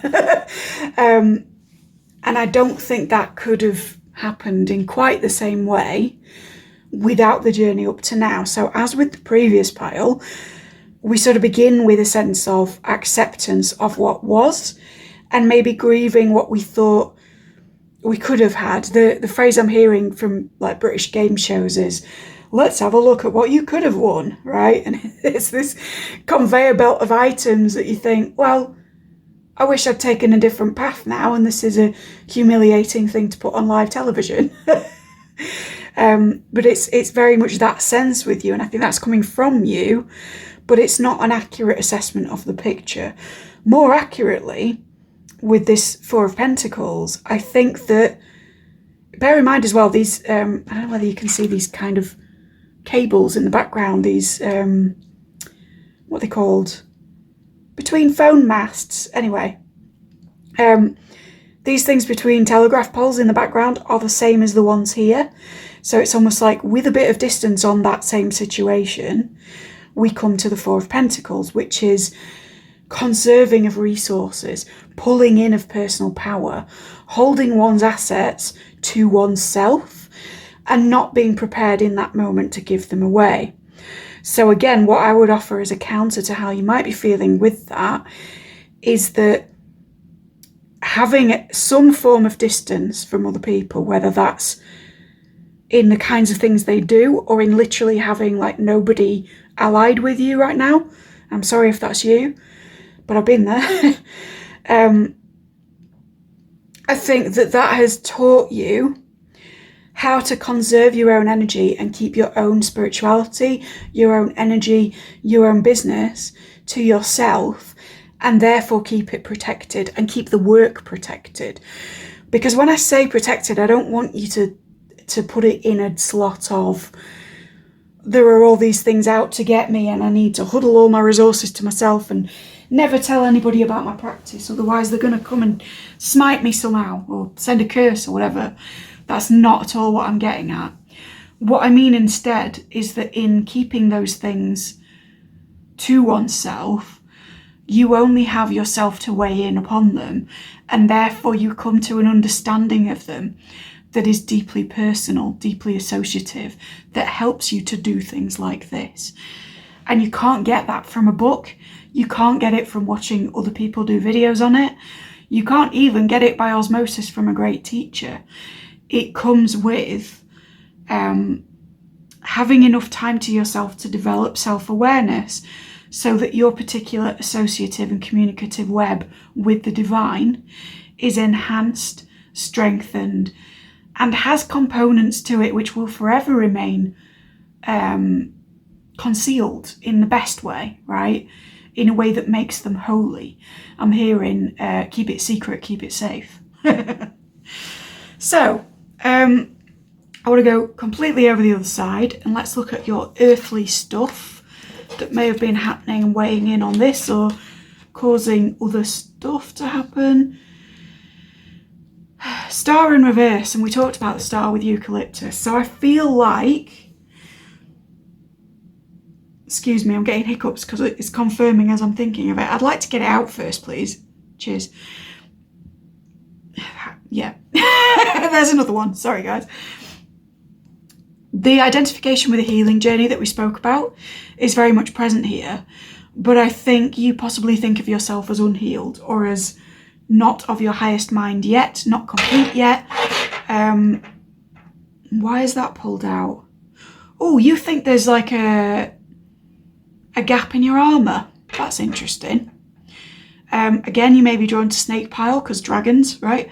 But I knocked this crystal out of the sort of protective row and it didn't matter, right? Because it's still part of it and it's still all protected. But what I want to say is that you think there is a gap which something can infiltrate into within your spiritual practice. You think there is a stone that remains unturned, or something in your protective practices even that's like not complete, or there's like a bit of you that remains unhealed or needs to be fixed that is preventing you in a very literal, physical, earthbound way from taking the next step. For some of you, this may even be like you don't have, or you don't believe you have the financial resource to go and study under a certain person, or visit a sacred site, or, you know, collect more tarot, or whatever it is. For others, it's much more metaphysical, and it's a sense of, yes, I have a lot of divine communication. Yes, I'm beginning to understand why that is, but I'm also a bit why me, or I'm also a bit unfinished. There's an unvarnished aspect to this, and I think you're confusing being unvarnished with being tarnished, right? Being as yet not quite out of the healing process with being fully broken. I want to reassure you from spirit that you are not incomplete just because the work is. Actually, the work is perpetual. It never ends. That will enliven some of you, and to an equal portion you will be like, oh God, really? But I can tell you from a couple of decades in occult work, arguably a lot longer actually, because I was talking to spirits at a very early age, but it doesn't finish. Your kind of big initiatory wham bam stuff may kind of trail off after a time, and again we talked about this in a previous pile, but it doesn't end. You're not done spiritual learning until you're dead, quite frankly. And I think that's a good thing. I think that development, never being complete, never being over, is the soul's way of experiencing lots of things in this lifetime and taking in as much as it possibly can, because there's no point at which spiritually you can kick back and say, right, I'm done. I've learnt what I need to know. I've passed it on to other people and healed them. I'm like in alignment with spirit, and now I'm just going to have margaritas until eventually I pass away peacefully at 97, right? It's not like that. You will indeed be 96 and realise that you have a major mission to complete, etc. And again, that's not to fill any of you with dread or despondency, because I think that things do become easier the further down the path you're on.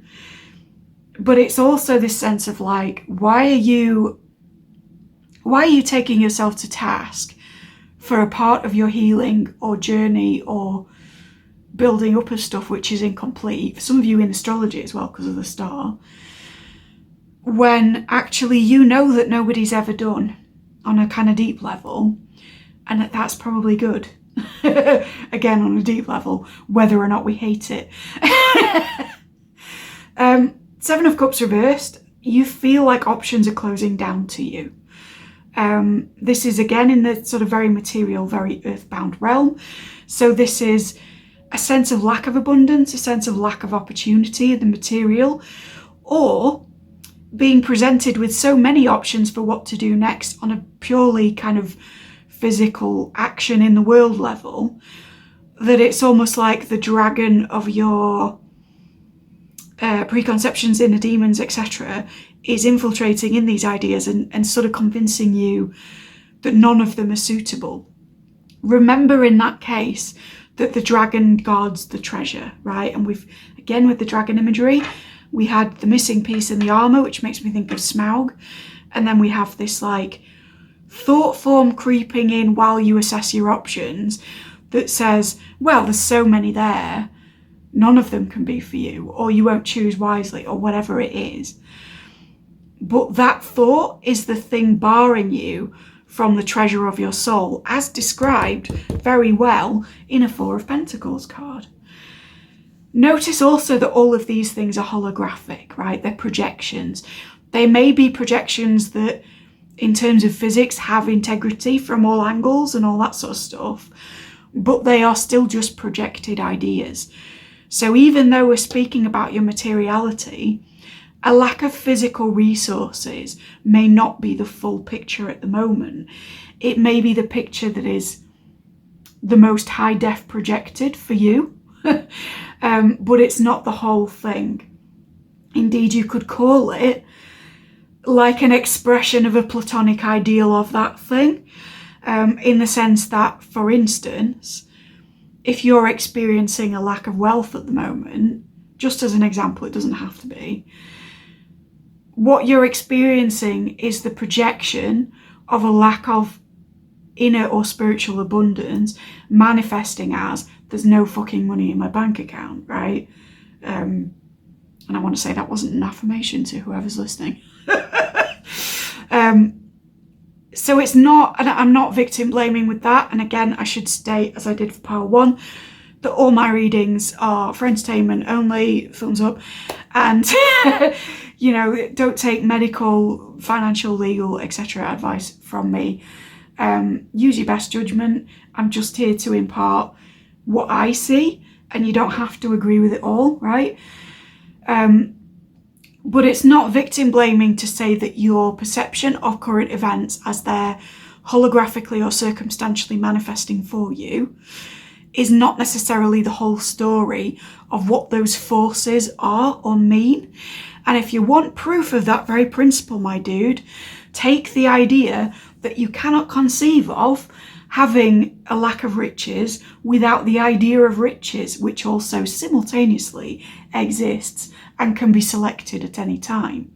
Again, that's not saying that if you're struggling, it's as simple as a selection process, right? Because depending on how law of assumption you go, not all of us believe that. But what it is a demonstration that very often these feelings of lack in whatever realm are sides of a pole. And for one to exist, there has to be its polarity, its opposite, etc. And again, we're not talking about gender in there. We're not talking about any kind of potentially harmful binaries when we talk about this.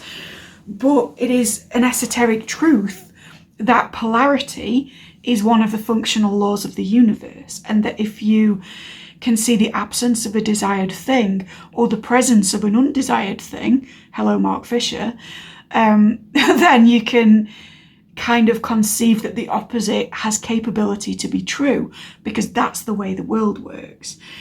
So there's something here about whatever you lack, whatever you feel you're missing, whatever you're seeing in your circumstances, this like dragon sense of almost like the little devil on your shoulder is kind of telling you that's the whole story, that's the full hologram, that's your reality, but you're watching figures on a cave wall in that sense. And it's very much one of the expressions of the reality of something like money, which can be present or absent, or something like love or friendship, which can be present or absent in any given moment.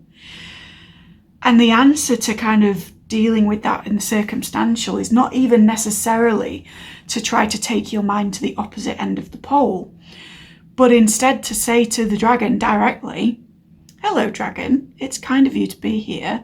Thank you for protecting my inner treasures."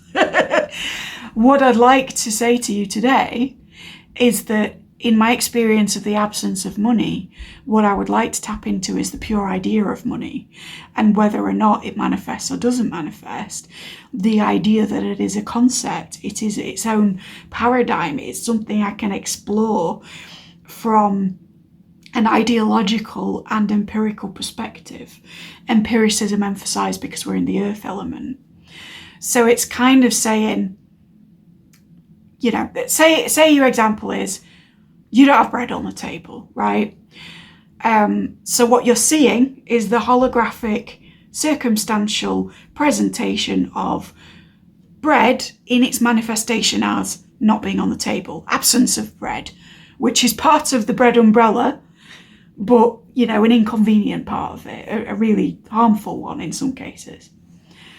So rather than go over completely on the flippity-dippity and to say, I'm going to manifest bread in its most abundant form, I'm going to win the Warburtons contest, and 10 lorries of bread are going to turn up at my house, because the opposite to what I'm experiencing is an incomprehensible abundance of bread, right?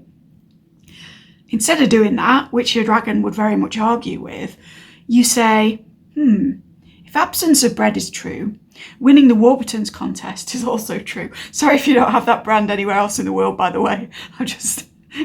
UK people will understand. So then it's like, this is true and this is true. But mind is not happy with this, and mind will have trouble accepting this. So what I'm going to do is neither wisdom, thank you Austin Osman Spare, and go kind of to the centre of this, which is, you know, bread is both true and untrue at the moment. Other people have bread, so I know it exists. I don't currently have bread, but that's not proof of its lack of existence. That's proof of the original bread being a thing. I hope you're following me on this. I'm really sorry if this is very convoluted, but that's the difference between recognizing circumstantial manifestations that are potentially undesirable as holographic versus going, there's no bread on my table, I'm never going to have any bread, I'm going to strive in the physical to do everything I can to get bread, whilst thinking all the time, I don't have bread, I don't have bread, I don't have bread, affirming the lack of bread, right? So then bread, as this platonic ideal, is going to express for you under the vibration of don't have it, don't have it, don't have it, which indeed, as discussed, is under the bread umbrella.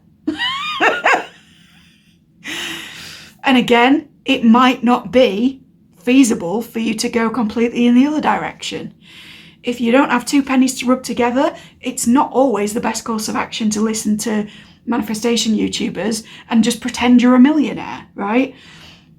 But what you can say is that millions exist, and these 2 pennies that I'm rubbing together do exist. And what I can visualize for myself or meditate on conceptually as a representation of my spiritual and archetypal good expressing itself in the world is that both pennies and billions are a thing, right? So what does that thing represent under the circumstances? Under what the dragon says, under what you say, under what your mates think about it, under what your spiritual paradigm thinks about it. You know, the other thing that's sort of missing from this 4 of Pentacles over here is that often in other combinations, it's the money is love card. It's the magic penny, right? And a great deal of people deal with problems in abundance or blockages in abundance by thinking about the blockage of the flow of energy, which is akin to letting love in, right? Letting money in, being receptive to the flow of both in this interlinked way. I'm hearing cells interlinked, so you might be a Blade Runner person. That's why this deck has been for you. But in that sense, to use the bread example, it's like, okay, so what is bread? Well, to me, bread is nourishment. To me, bread is security. To me, bread is being satiated, is having enough energy to continue the day and do all these other things. And once you're at that place of conceptualizing beyond the circumstantial, what you can say is, how do I meet the need for this conceptually using other facets of my life that are going a little bit better? And don't come to me saying that none of it's going right, because there's always something good, right? Always. If you're able to watch me on YouTube and you've got a roof over your head right now, that's your good. So yeah, to pull it back, say that you ultimately, in your associative web, thought of bread as being like, oh, I'm secure, I have enough bread. Then something else that gives you security might be time with your dog. It might be paying your rent for the month knowing that that's a doable thing because you've sort of stashed that away. It might be writing in your planner about things you're definitely going to do to guarantee a sense of certainty, right? And that won't make bread appear on your table, granted. We're getting into dragon territory there. But what it will do is remove the pressure for bread to equate to security for you, because you're already fulfilling your need for security on a different level. And then at some point, under a spiritual paradigm and with the faith we talked about in Power 1, you absolutely will be fed. Okay? If any of that's confusing or strikes you as dog shit, hit me up down below and I will clarify. Because I know that was a long-winded way of saying things, but I'm hoping that it's hitting home for you, because that's what wanted to be said. So then we've got a Queen of Swords, or a supervisor of arms. Again, this is speaking about this process of delineation, conceptualization. The Queen of Swords divides concepts from each other, divides what is practical in an impartial way. She is this distant glittering star energy. And this is very much in relevance to your practical circumstances on a spiritual level. Or if you feel, excuse me, confirmation before I say it. If you feel spiritually inhibited by the lack of things going well in your material world, this is in reference to that, right? Because sometimes you can kind of only solve what do I do under spirit once your like panic brain that we all evolved to have is kind of calmed down for a bit and you feel better about that stuff. But again, the approach in either way is to say, be logical, distance, think about it in thoughts, not feelings, right? Feel your emotions by all means, express them in whatever way is healthy for you, but also once you feel that you've kind of purged that thing, or that out is through and you've dealt with it, or you've had support if you feel you can't deal with it, then what you need to come back to is, okay, what were the thoughts that triggered this feeling? What were the logical conclusions about the thing that I was holographically experiencing, right? This Queen of Swords, particularly with this haircut for reasons that will remain, you know, too long-winded here, she is about this process of differentiation that describes platonic bread versus absent bread versus winner of 10 lorry loads of bread for no apparent reason. She would be the one to say, well, actually all of that is under the bread umbrella. To which the emotional self, or like the base self that's just trying to survive, would go, what? And you may indeed have gone through this and gone, what? But, you know, I'm being asked to speak it, and that is also Queen of Swords. So do feel free to rewind, to talk to me in the comments, etc.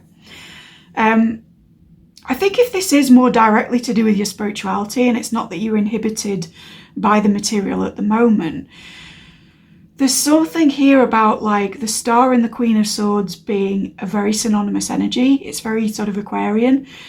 But the Star is like the more powerful of the two. And yet the I don't want to call it the lesser self, but the sort of less archetypally important version of the Queen of Swords that's just an aspect of this Star is the one showing up. So I think partly there's something here about like the way you see yourself spiritually is like very good at one particular thing, but it's almost as if you can't see yourself as a divine being or as having the holiness of the universe running through you in a full way because you believe you're blocked or broken. So you can go like, oh, I'm an excellent whatever it is. I am fully Queen of Swords. I'm the queen of that shit, right? So it could be divination, it could be mediumship as discussed, it could be manifestation because of all this stuff, right? And it's like, yes, I'm the queen of this world, but what you can't see is that you're way beyond being a queen, dude. Even if you have some work to do, any gender, you've gone from queen to like full goddess here.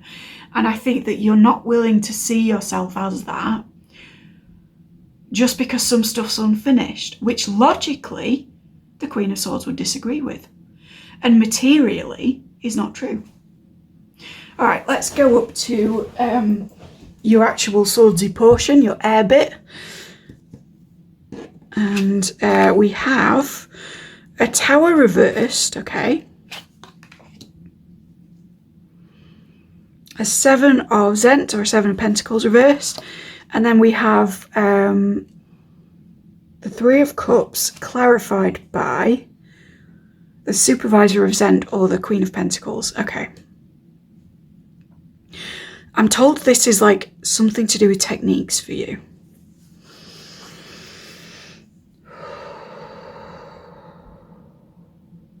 Okay. There's something that you used to use in terms of your like psychic skills or connection to spirit, friend, etc. Even like connection to animals, if that hit home. That used to be your way of dissociating when crisis hit, right? Tower reversed is about avoiding an extremely tumultuous moment or a catalyst for great change that is less than comfortable. And this is like you tapping into something that you didn't see as part of a spiritual skill set, but is actually relevant in your spiritual path forward, even though what you may have been using it for is to avoid some shit. And I say it with full compassion, and that's not to say that dissociation or avoidance or anything like that is always negative, because these gifts can come out of it, right? Or it can be something that leads into something about your friendships or career, or, you know, classic example, somebody in an abusive home might retreat into watching movies, and then later on in life they become a director or they run a cinema or something like that, right?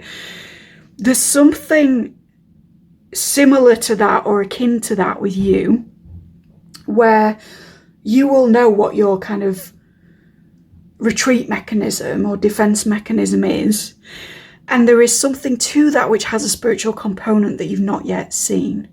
So, to use that prior example, the film person may be somebody who then has a destiny of writing about spiritual concepts as seen and experienced in the cinematic medium.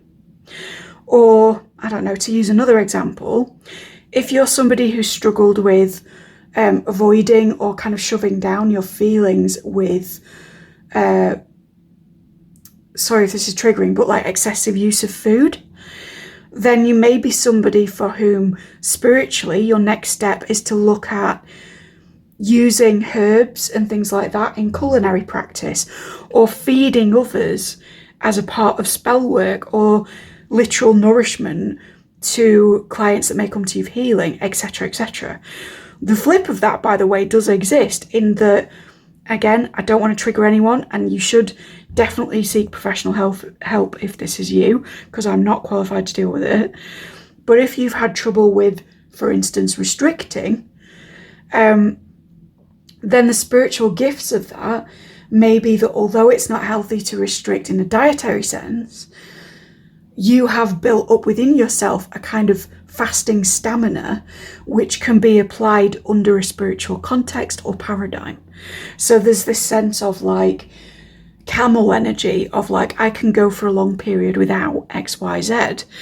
And it may have come from a place which felt quite negative or damaging or evasive. But in the end, Spirit is trying to tell you that if you see it again objectively and with this Queen of Swords logic, that there is something about the way that you used to avoid or digress from stuff that was not so nice, that you can transform into a gift for yourself, for the world, for other people in some way. So that's step one. And then these are together, I think. Okay, 7 of Pentacles in reverse, and we've got somebody whose mind is a screen. All right, that's saying one thing to me. Now, what about this? 3 of Cups, and what did we say that was? Oh, it's the Queen. Okay. There's a reason I'm talking a lot about abundance in all of these, and it's not just this 4 of Pence or even this 7 of Vials. I think that, and again, it goes back to this social stuff that we saw over here. If you did resonate with like having different friendships or friendship circles that are not as close or like just an atypical way of being, you're framing yourself as having a lack of abundance because of that. Bearing in mind that abundance can be like abundance of love, abundance of care, of reciprocity, not just money, right? And this Queen of Pentacles is one of the most abundant figures in the tarot, right? Again, any gender, you can be a queen, whatever you identify as. There's a sense here that actually that was your abundance. This distance from other people or doing things a different way was what made you strong. And as we talked about here with these like spiritual strengths disguised as something else, what was disguised as a kind of suffering in that you were outside of this stuff became your strength in that you recognize what is simulated, what is holographic, what is illusory better than other people. The 7 of Pentacles in the upright would be about reflection, would be about recognizing what it is that you can harvest from your environment and use over harsher times, you know, in the sense of gathering the wheat so that in the winter we're fed, etc.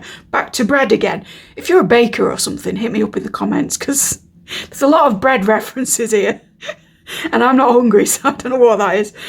Anyway, so this 7 of accumulation and reflection upon same is in the reverse here. So there is an inability to reflect with this figure. I don't think this is you, by the way.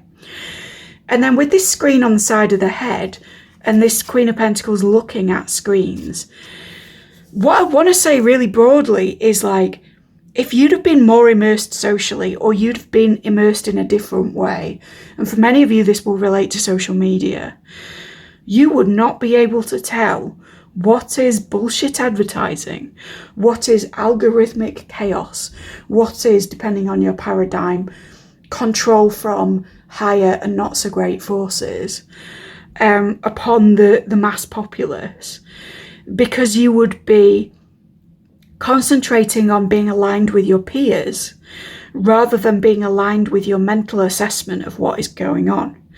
So your hidden abundance in the logical realm is actually that you had enough distance from friendships, social media, kind of quote unquote normal ways of doing things in some way, that you can see bullshit when it's happening, particularly in a digital sense. And that may even play into what you decided to do for career, or it may be an option to you to take that up if you're like, oh, you're talking about this thing, right? But there's just something here of like, not only was it great that you had loads of time with Spirit rather than loads of time doing what you thought you should be doing at certain ages, I also feel like that misspent time, right? Or as you would have called it in your broken star paradigm, that was your toolkit to look back at the world that you feel you missed out on and say, that bit's real, that bit's not so real.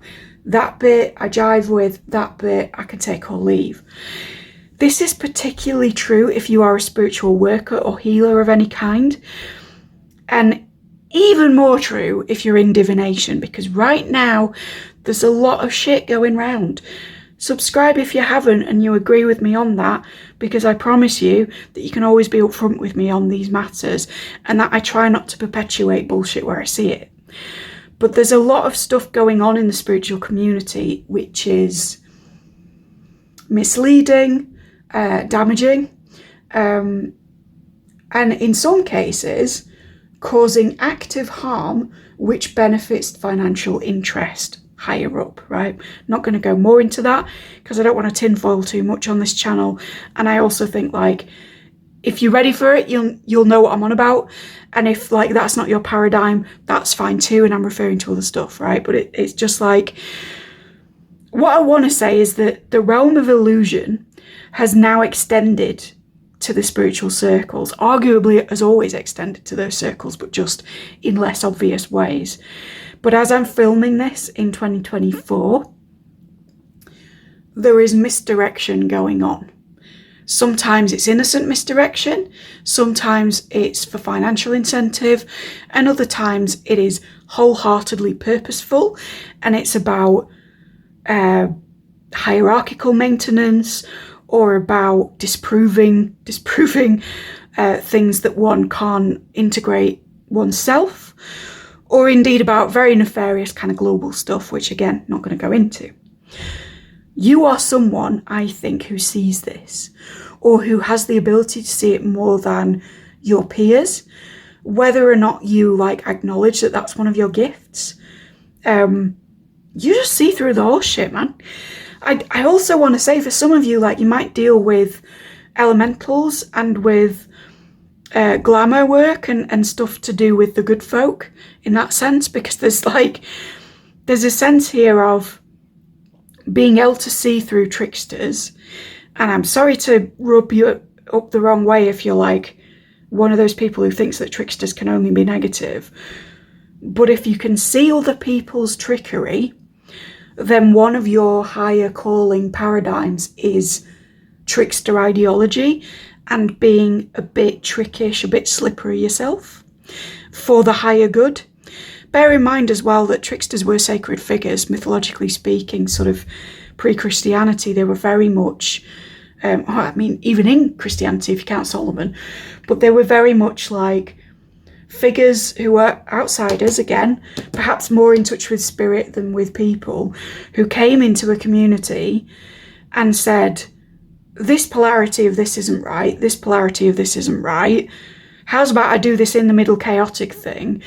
And everybody was so put out by whatever the in the middle chaotic thing was that they switched their perspectives to be more understanding of each other, or to right or wrong, or whatever it is. You know, think of Solomon trying to split the baby, or of even like things like figures in Russian literature that just walk into a bar and everyone they speak to, they like change their lives. And this is a very trickster thing, because, you know, the religious man will suddenly discover his inner skepticism, and the skeptic will suddenly discover religion, and then the trickster will be like, wicked, cheers, see you later, and just leave. And I feel like if you're in this pile, that's something that you might resonate with as a quality you have, right? You are a catalyzer for other people's development. And that's not to say you're developmentally superior to those people. It's just to say that because of being slightly on the outside of things, you have the ability to position other people to become more open-minded. And that is always for betterment and healing, in my opinion, right? Tolerance, you know, we don't tolerate bad behaviour, but tolerance of other opinions, paradigms and beliefs is no bad thing. I think that that's you, and I think somehow this connects to this in a way that I can't tell you in a general reading, because of the breadth of the audience and the amount of different backgrounds that will be watching this eventually. Click like if you want more people to see it, by the way. But there's something to do with whatever this, like, escape mechanism that becomes a spiritual technique is, that relates back to like how you see the bullshit in the world and how you are then removed from it and able to step into your abundance as a Queen of Pentacles figure. So that's nice. I like that. I like this top bit for you. I'm feeling it. Okay, and then down in the emotions we have the 8 of Wands or Wires, the Agent of Vials, which is the equivalent of the Knight of Cups, and the 8 of Pentacles or Zents. Again, resonance with pile 1. If you felt drawn to both, please do check it out, even if you have to come back and watch at double speed because I ramble on.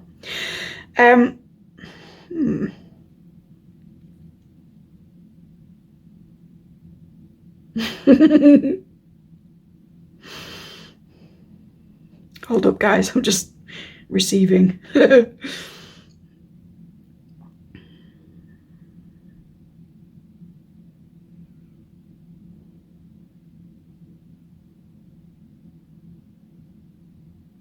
How does that relate to that, though?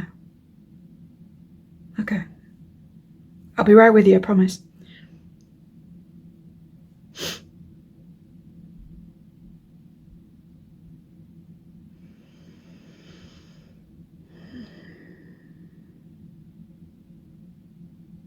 Okay, this actually sort of relates to this thing we talked about up here. I do think you're a trickster. I think you're an illusion breaker. I think maybe whatever spiritual paradigm you're under, you're either fearful of tricksters or like you don't see how that could fit into your particular healing modality or whatever. Like, for instance, if you work with crystals, you might not at the moment understand why you're getting reading from me that tells you that you are an illusion breaker for other people, because other than overselling on a handful of crystals that help them along with that, it's not really related to your discipline in an obvious way, right? Equally, if you're a hands-on healer or something like that, you might be like, what do you mean I'm a trickster and illusion breaker? I do Reiki to heal people on the physical, right? But also, I would suggest that maybe there is non-physical healing going on which allows them to break through their previous holographic assumptions in the way that we've talked about. Now down here, this is you. No, sorry, this isn't you. This is the work that you encourage in others, because part of our thing within spirituality is not just to ascend ourselves, but to allow our very presence to become a catalyst for other people's ascension, right? And that's you in a nutshell. You very much have a big job to do here. And that is like, it's not something you need to consciously set your mind to, really. It's like a quality that you carry. Again, the guy coming into the bar and changing everyone there, right? You may actually identify with movies where people do that. You know, the kind of where you have a figure that like doesn't belong in that environment and then they come in and everything changes. So that covers everything from your average sci-fi to your Jim Jarmusch to your kind of Encino man, you know. You do you on where you fit in those, but you're that figure coming in and being like, right, I was in a block of ice in your pool, let's party. Or you know, I'm a cyborg and you teach me what human is, or, you know, whatever it is, right? But you might find that in the media you consume, in whatever sense, you're drawn to these like lone figures who come in and then everything shifts. That's because this is people after you who are connected to you, right? So wires as well as like fire are energy. These could also be seen as energetic cords. That doesn't mean that you need to cord cut from people who are around you or anything like that. Not at this stage anyway. But what I'm sensing is that to the extent that you have energetic cords with the people that you are closer to or working spiritually with, those cords lead them to go home, look at their own screens, which in this case read illusions or kind of holographic creations or things that they sort of reflect back from their outer world, or things in advertising, etc., etc., all these kind of illusory screen things, and to stack them up and to give them a solid assessment, which is part of the movement from the Seven of Pentacles up here, excuse me, to the Eight of Pentacles down here. The Eight of Pentacles is also about putting in the work. And I feel like whether or not you ever say to people, oh, actually, this thing that you've been experiencing is completely false, don't worry. They only need to be around you to absorb the knowledge that actually that's true. And then they kind of go home and they may open up their desktop in quite a literal way and go, blimey, all of this is horseshit. I've just had an aha moment. And little do they know that it's because they encountered you that day. It's that kind of a quality. And that's not to like overblow your trumpet or blow too much smoke up your ass, you know, because many of us have this. But I think if you weren't aware of this quality in yourself prior to this reading, or you thought that it was one of many qualities to focus on, in the sense of not knowing where to put your focus that we talked about, then this is a place to consciously acknowledge and use in a different way. If you know that you break down people's illusions, then you firstly want to be careful of how you do that and how kindly you are in where they're ready to be, right? And if that's for you, you'll know what I mean. And also, sort of ensure that you're in the right places, right? So this may, if you've been good at cord cutting, if you've been good at differentiation from other people, if you've been one step removed from many people's everyday world, or indeed from certain platforms or paradigms, your next spiritual step in 2024, or wherever you're seeing this, is to go back into those circles with the knowledge and presence that you have in order to live out a demonstration for others of how somebody utterly unbothered by that particular culture would conduct themselves. I'm starting to feel like this message is for me because I've been toying with Instagram for many months and I'm really not sure. Hit me up down below if you were also afraid to ever get an Instagram account for spiritual reasons and now you're like, I guess I'll have to. Anyway, it's this thing of like the things you didn't necessarily want to be around might be where you need to go next in a sort of demonstrative way, particularly if you're already on a spiritual path or under the loose umbrella of spiritual work, whether or not that takes place in a new agey kind of a way, you know, because spiritual work may mean working in hospitals, it may mean working in childcare, etc. But you know, if you're doing that from a spiritual place, and if your spirituality flows through it in a very natural way, whatever it is that you're doing, I want you to do it in the circles that you don't normally go to. That's the message from Spirit coming through. And I want you to do that even if emotionally, because we're in the realm of water down here, it feels a bit uncomfortable or it feels a bit intense, I want to say.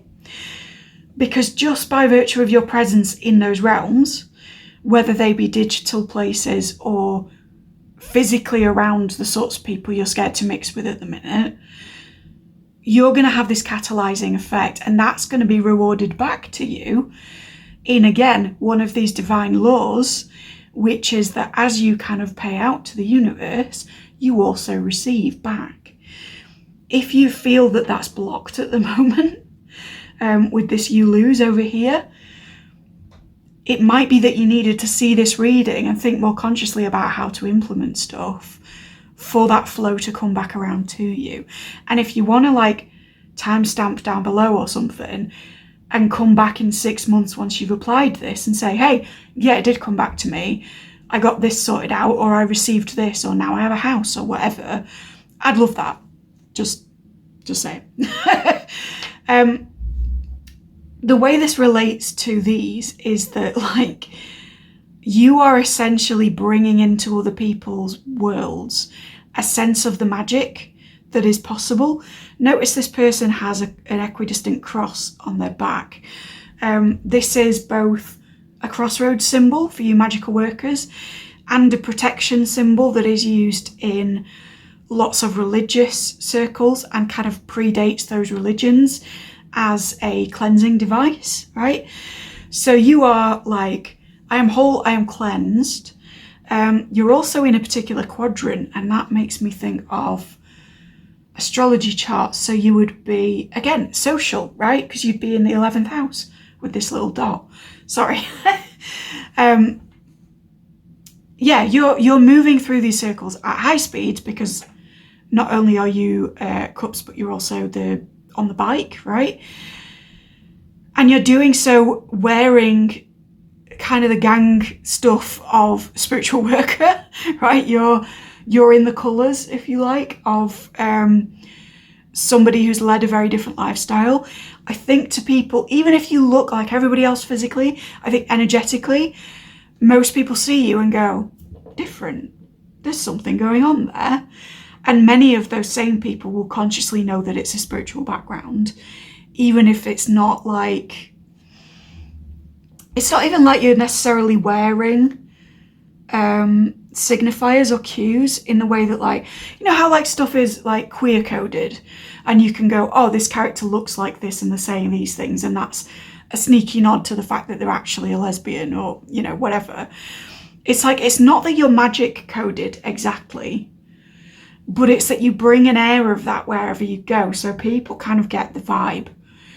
In the same way as like within LGBT++ communities, you tend to get a sense of like whether somebody is a bit like that, right? Even before you speak about gender or sexuality or preferences, or, you know, it's like you're, even if you're like super straight and this is, you know, you prefer compet readings or whatever, you do you. I might not be the reader for you, but whatever. This is like, the analogy is showing me that people get what you're putting out, even if you're trying to wear a disguise while you're putting it there. In the same way as like, people look at me, and more often than not, even if I'm in the most feminine outfit I own, and again, my history on this channel is not in the most feminine outfits, but trust me when I say I do own some, they still look at me and they're like, oh, bye, right? And it's not actually to do with a gender expression. It's not actually to do with an intentional signifier of sexuality. It's bi vibes. They just exist, right? And in the same way that I have bi vibes, you have sent from spirit vibes or trickster vibes. So even if you're not overtly dressing magical, you're giving off that, which also I feel I should say may rumble those who are still in illusion world and are coming across intentionally as super magical, right? They're in all the paraphernalia, they're covered in sigils, they've got moons tattooed everywhere and 10 cats on their shoulders as they read or whatever. Those people, if they're not in their integrity, but they're kind of dressing that way, might be extra rumbled by you, because you don't need to particularly present as anything. You just carry the vibe of like, oh, wizard, you know? And that's true, like, even if you're not magically inclined and you're watching this from like broadly spiritual or religious even, it's just like you're carrying God, right? And that's something that people can see. And if people are like wanting to look like they are, but they're not actually in that mode, or they haven't fully figured out a load of shit yet or done the work on themselves, they're going to be triggered by seeing you. And if you have come from conflict with friendships and stuff, that might be why. Because you being so naturally tapped in is going to make those who struggle with that a bit more really cosmically butthurt. So that's just like a, you know, disclaimer. You might come up against people who aren't fully down with it. And indeed, maybe that's why you avoided certain platforms, certain circles, certain lines of work even for some of you. But it's time now. That's what Spirit's trying to say. It's time to go forward with those things. Because in bringing the magic, in bringing the romance, in being this Knight of Cups figure for people, you are waking up everyone around you, and it's like almost as if you tap them awake, and then as a team you can kind of function spiritually in a much more intensely intended way, and you can send out more chutzpah into the universe. You've got a bigger energetic footprint because you're in this chainmail link of all these different figures who are also like in their vibe now, because they've kind of met you and woken up a bit. Again, that's not to say that you're this transformative Christ-like figure that's like one meeting and people are changed forever. I don't want you to get an ego about it. But it is a sense of being more allied on the physical in the way that you've perhaps been craving, because your connection in the spiritual is like functioning as this energetic wake-up device. Even if all you do is tag them and run to the next person and never see them again, that tagging is like another light that you are kind of connected with, right? Not responsible for, but that you are networked in, if that makes any kind of sense. 8 of Wands here, like I'm noticing this, the face on this looks like cherubim to me, or like, you know, it's got this many-eyed vibe of like all the kind of memes and jokes that go around about biblical angels versus representations of same. And then we've got this very speedy thing, and we're in the realm of the emotional. My sense with this is that you might come out with stuff that is very like true in this, be not afraid, I am here to impart such and such, that's emotionally too much for people, because you're just like, you're at a level in mediumship or otherwise where you're going, it is so, and thus I will impart, for it is my spiritual duty to do so. And that's rad, and I'm down with you, right? I want to know you, hit me up. But in doing so in such a matter-of-fact way and being like, and now we do the dishes, it's sort of, it's like triggering people who weren't willing to hear that monumental truth to fuck. Like it's really, you're putting the honeybee in their bonnet, right? Your eucalyptus path of self-healing and your kind of grave dirt of transforming the spirits of the land into something magically wonderful. It's like, it's old hat to you. It's just like in another day's work, right? Your flow, as with Pile 1, is pretty good here. You kind of know where you're going and what to do in most cases. Your only risk is like being in your own way a little bit, but even that's sort of doable. But because you are in flow, and a great deal of people in this world, lovingly, are not, people who really aren't in that vibe aren't always ready to hear what it is that you either tell them directly or like just suggest to them by who you are. And therefore, you may come forward with, be not afraid. This is the message I have for you. In whatever way, you know, that can be that can be communicated a way that is non-physical and non-intended even. But their reaction to that is like, you fucking what? Because they weren't ready to do the work, or they thought they weren't ready. I mean, clearly they are if they're meeting you. But it's like it's too speedy for them. It's too like straightforward. There's a thing here of like, yes, direct swift communication, but that's only nice if it's something we wanted to hear.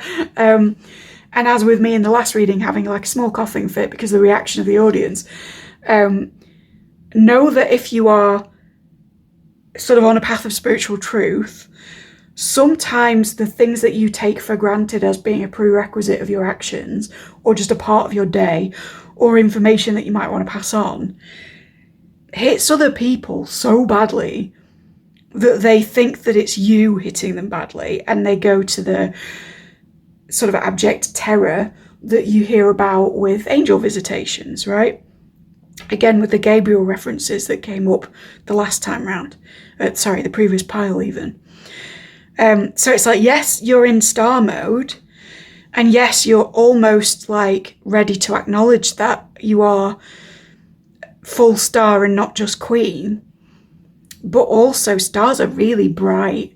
When you get up close to them, it's a sun in your backyard, and very, very few of us want that, right? It's just not practical. So I think, you know, the nice way of saying this is that you definitely have a job to do. I think you're very aware of that job. I think you're a bit annoyed about where your life's taken you to get there, but I think you're very good at transforming your circumstances spiritually, and you're ready for the next step, which seems to be about involving yourself with people earlier on the journey. But when you're doing that, be prepared emotionally to be disliked. That's what it is. There's a book that I haven't read, but the title is coming into my head, so it may be useful. It's called The Courage to Be Disliked. That might be one to read. I'm going to take one. Sorry about that, guys. I don't know whether you heard that one. My little alarm went off to tell me it's munchie time. This one wants to come out. This is kind of your final sum up of like, okay, this is all very complicated, but next steps, please, in a concrete way. We have a 2 of Zent, or a 2 of Pentacles. Now that's an interesting image, isn't it? I think, again, it's like a preparedness that while you're juggling this idea, you might look a bit much to other people. This figure is like kind of creepy to me. And again, we got grave dirt and stuff, and not all people would be entirely happy with the gathering of same, even for magical purposes, because of kind of traditional notions and respect. And, you know, there's a thing here about, like, maybe you're doing death work or about to do death work, and you know that that comes into this. Or maybe it's just that you're going to look a little bit scary in the way that this person kind of does. And the advice is, this is all part of juggling who you were and who you're going to become. And it's kind of, again, with the similarity to Power 1, who got the Fool in reverse, but it's like being prepared to frighten people while you figure out how you balance what it is that you desire and prefer with what it is that is your job to do and or your innate gift to do. Yeah? So I hope that was useful to you. If it was, please like, subscribe, ding the dong, thank you kindly. Spread me far and wide, because I'm a small channel with a big mission, as you can probably tell. And let me know in the comments what resonated. I think you're really interesting, and I sort of want to know what you do for a living, why you got the Cyberpunk deck, and who it is that you've rumbled in the past with this information that you seem to tap into so very well. So if you're comfortable with letting me know any of that, please do. But yeah, do you, right? It's not going to matter. In the scale of how other people perceive you, I don't think it's going to matter whether you seem scary or whether you give them information that's a bit much at the time. But I think it matters to you emotionally and socially what you think they think. And that's the next thing to kind of grapple with. Take care, pal, too. Hello. If you picked Deer, Lemongrass and the Sealed Jar, then you're in the right place. This is pile 3. I took a little break between pile 2 and pile 3, not least because at the end of pile 2 you may have heard my alarm going off, but that was a eat now or collapse later kind of alarm. So you may need to eat. That's the first message to come through. But I noticed also that it was time outside to close the curtains, because I'm slightly overlooked and it was getting dark. And also that it was time to warm up. I noticed that I was cold, that the house was cold. So there are things here with Sealed Jar and the closing of the curtains about closed practice, about concealment, about keeping yourself to yourself, either in a hermiting way or in a way of keeping your spiritual secrets for the moment and kind of sealing the information that you have, so that it's reinforced unto itself, is what I want to say. There may also be something about either literal warmth and making sure that you stay warm enough in your next kind of spiritual activities, or even now. Or if that doesn't hit home, there may be something about the element of fire that is particularly relevant at this time for this pile. So I feel pulled to say all of that before we start. Also, I should say, because I've kind of had to midway through the other piles, that this is a general reading for a large audience, so take what resonates for you, leave the rest for somebody else. I'm also here for entertainment purposes only, thumbs up, wink, wink. And I'm not a medical professional, financial professional, anything like that. So I'm giving you what I believe to be good information, and then you can do, frankly, what you want with it from that point, at which point I'm no longer liable. I just feel like I should say that because the other piles have hit on some pretty major stuff, right? If you were drawn to anything else, do go see that pile as well. Put it on double speed. I don't care, man. I just want you to see my content and benefit from it. Right. Deer is interesting. By the way, your selected deck is the Smith-Waite Black and Gold, which Spirit tells me you may or may not have chosen had you seen the decks, but you're in the right place anyway. Deer is interesting with the sealed jar and the closing as well, because I've had, I don't want to say too much on this, I've had a recent confirmation in the form of a deer sighting that some protective work that I was doing, I've just got confirmation outside, don't know whether you heard a fox screaming then, some protective work that I was doing was successful, shall we say. And I think that, I mean, deer's not really one of my animals, and I'm not convinced it's one of yours, right? So particularly if you picked this for lemongrass or the sealed jar, heed this, right? I love that phrase. I've never said that before. Heed this. That might be something you say. Deer turning up for you, maybe confirmation that some protection or cord cutting work that you've been doing has reached a beneficial conclusion, because that's what it seemed to come in as for me. It means many things to me. I've talked before on this channel about deer dreams, etc., with very different meanings, but in this particular case, I was surprised that I channeled the word deer after my experience the other day, because actually the sighting I had was quite distressing, but it was driving home a point that needed to be driven home, right? So if you've been doing protection work, sealing, closing, deer, then this is confirmation that that has come through, even if you're not yet seeing kind of circumstantial results or you're not feeling a different vibe. It's absolutely like it is done. And now I'm hearing it is done, it is done, it is done, and so it is, which some of you may say, I don't know. Right, lemongrass. I think this is very kind of yin, very goddessy. That doesn't mean you have to identify as feminine. It just means that those sorts of energies might be on your mind at the moment. It's very kind of compassionate oil slash food, I think. If you know any additional meanings of lemongrass, hit me up down below, because frankly, I channeled it, but I'm not the most clear on what it is sort of multiculturally or anything like that. But anyway, so lemongrass may be significant in some fashion, even if it's just like it's in the ramen you're eating right now or something, I don't know.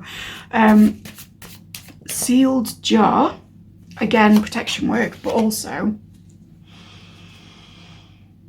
I'm picturing the, you really want me to say that? Okay. Spirit says, for some of you, not all of you, you might be a piss witch. Because I'm picturing in the Love Witch when she does the jar spell, and I think she like wheezes in it and she has rosemary and all other delicious things that you would put in a jar spell, and she buries it, and she's also burying one of her victims at the time. That's not to say that you are malefic in any way, or that that movie would resonate with non-horror fans, but there's something in that, and in jar magic in general, which is about leaving an imprint of the self in another place. And the fact that I heard a fox just then as we were talking tells me, because they're very territorial at the moment, it's December and they're kind of going further afield for food, but they're also marking where they got that food to signal to each other, and also to say, this is my space, don't come here for chitterlings, is what I wanted to say. And I saw one of them marking its territory the other night on a lovely grate in my kind of outside area, should we say. And I think that like with the fox marking its territory like that, you might have recent experience magically or spiritually of a need to like cement your relationship with the land, or your position in some way with something. Or on a much more mundane level, you might be a cat owner and have someone that has a problem with spraying. I'm turning this over now and it's the middle bit, but it needed me to know now that it's the Knight of Wands. So that's, I mean, when I see the Knight of Wands and then we think about that sealed jar, I'm getting territorial pissings by Nirvana in my head. So again, this doesn't mean that you wee on things. It's not everyone's paradigm. Certainly not mine. However, you may find a need at the moment to be territorial, and that might be why you were drawn to this pile. I guess we'll see, right? But it seems almost counter to this very peaceful energy of the deer, and yet there's like a need to protect one's position or place within the hierarchy or within the environment. I'm called to go up here first, like we did with pile 1. Ooh, blimey. Ooh! Yeah, if you're drawn to either of the two preceding piles, there's elements of this elsewhere. But if you're not, that's fine too. 1 second, guys.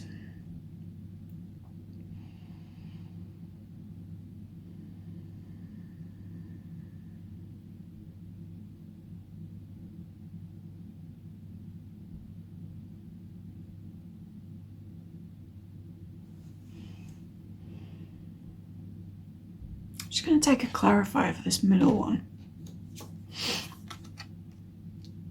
Okay.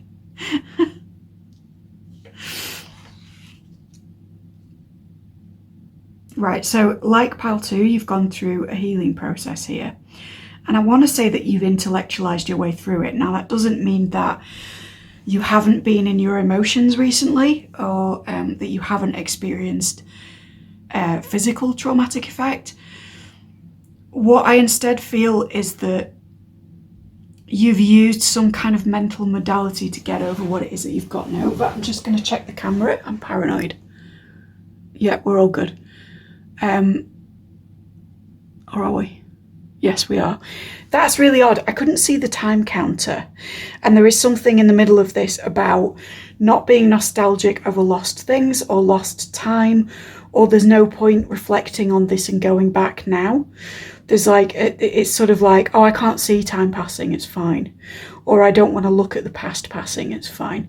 And that was why I had to look at the counter just then. That's confirmation. But yeah, what I mean by an intellectual paradigm is that you might have gone through recent psychotherapy or something else, sort of taking a more objective look at things which are not themselves objective experiences and may have been incredibly hurtful for you. For some of you, this is directly bereavement because of the 5 of Cups in reverse. For others of you, it's heartbreak because we see a 3 of Swords. And for many, many more of you, it's nothing to do with either of those things. And it's just that for whatever reason, you've had a difficult time, which I'm hearing from Spirit, it would be remiss of us not to mention this in what is a reading looking to the future of your spirituality, because it's not as if you're unaffected. Even if you feel, with the reversal of this card, like you have come to a space where you are healed or healing, and this one suggests sort of scarring over previous wounds as well. I still feel like there's an echo of this, and again with the House of Leaves stuff that came up in pile 1. Yeah, it's like a reverberation through your current spiritual climate. It's not to say that you're still experiencing direct, I want to say agony. I meant to say pain, but yeah. It's not to say that you're still in the direct experience of that, or at least I hope you're not, and I wish you well. But there's a sense of, like, I've come through this awful patch. What's helped me through it has been, to some extent, the rational mind, or at least a rationalized, empirical, psychotherapeutic view of the self, as opposed to like a spiritual paradigm. It may have been, you know, in league with same, if you've found a particularly integrative therapist, but you know, you've come from a mental space, shall we say, in order to heal this non-mental thing. And you've kind of reached the conclusion from that of, it would be too much for me to carry to keep looking back at either the good bits in my past experiences amidst the crap, right? The sort of gratitude in the not so nice things, or conversely, looking at the pain itself and kind of, I'm hearing looking back over my shoulder now. It's like you're not, it reminds me of, again with House of Leaves, Orpheus and Eurydice, where it kind of Orpheus's only task, his one job, if you like, is not to look back at his beloved as he escapes through the gates of hell and back into the upper world. Or I should say the underworld rather than hell, because it's a bit more of a deathland. But, you know, in order to save her, he has to not look with longing or indeed anger, because I'm now hearing don't look back in anger. And he kind of fails at his one job, right? And hence the myth, and it goes from there because tragedy. But it's like you have that, either a spiritual instruction not to look back, or a personal mentality of, you know, I'm not going to look at this. I'm not going to revisit it to show myself how far I've come. I'm not going to revisit it to process more of it, because I've kind of scarred over at this point and I'm relatively healed. And I'm also not going to look at it to say, oh, well, everything happens for a reason and there were some gems in that time, and think yourself lucky that you had a lovely cake at your auntie's while everything else came crashing down. You know what I mean? Like, you're not going to look back for good or for ill. And that's your kind of mental space as we enter into 2024.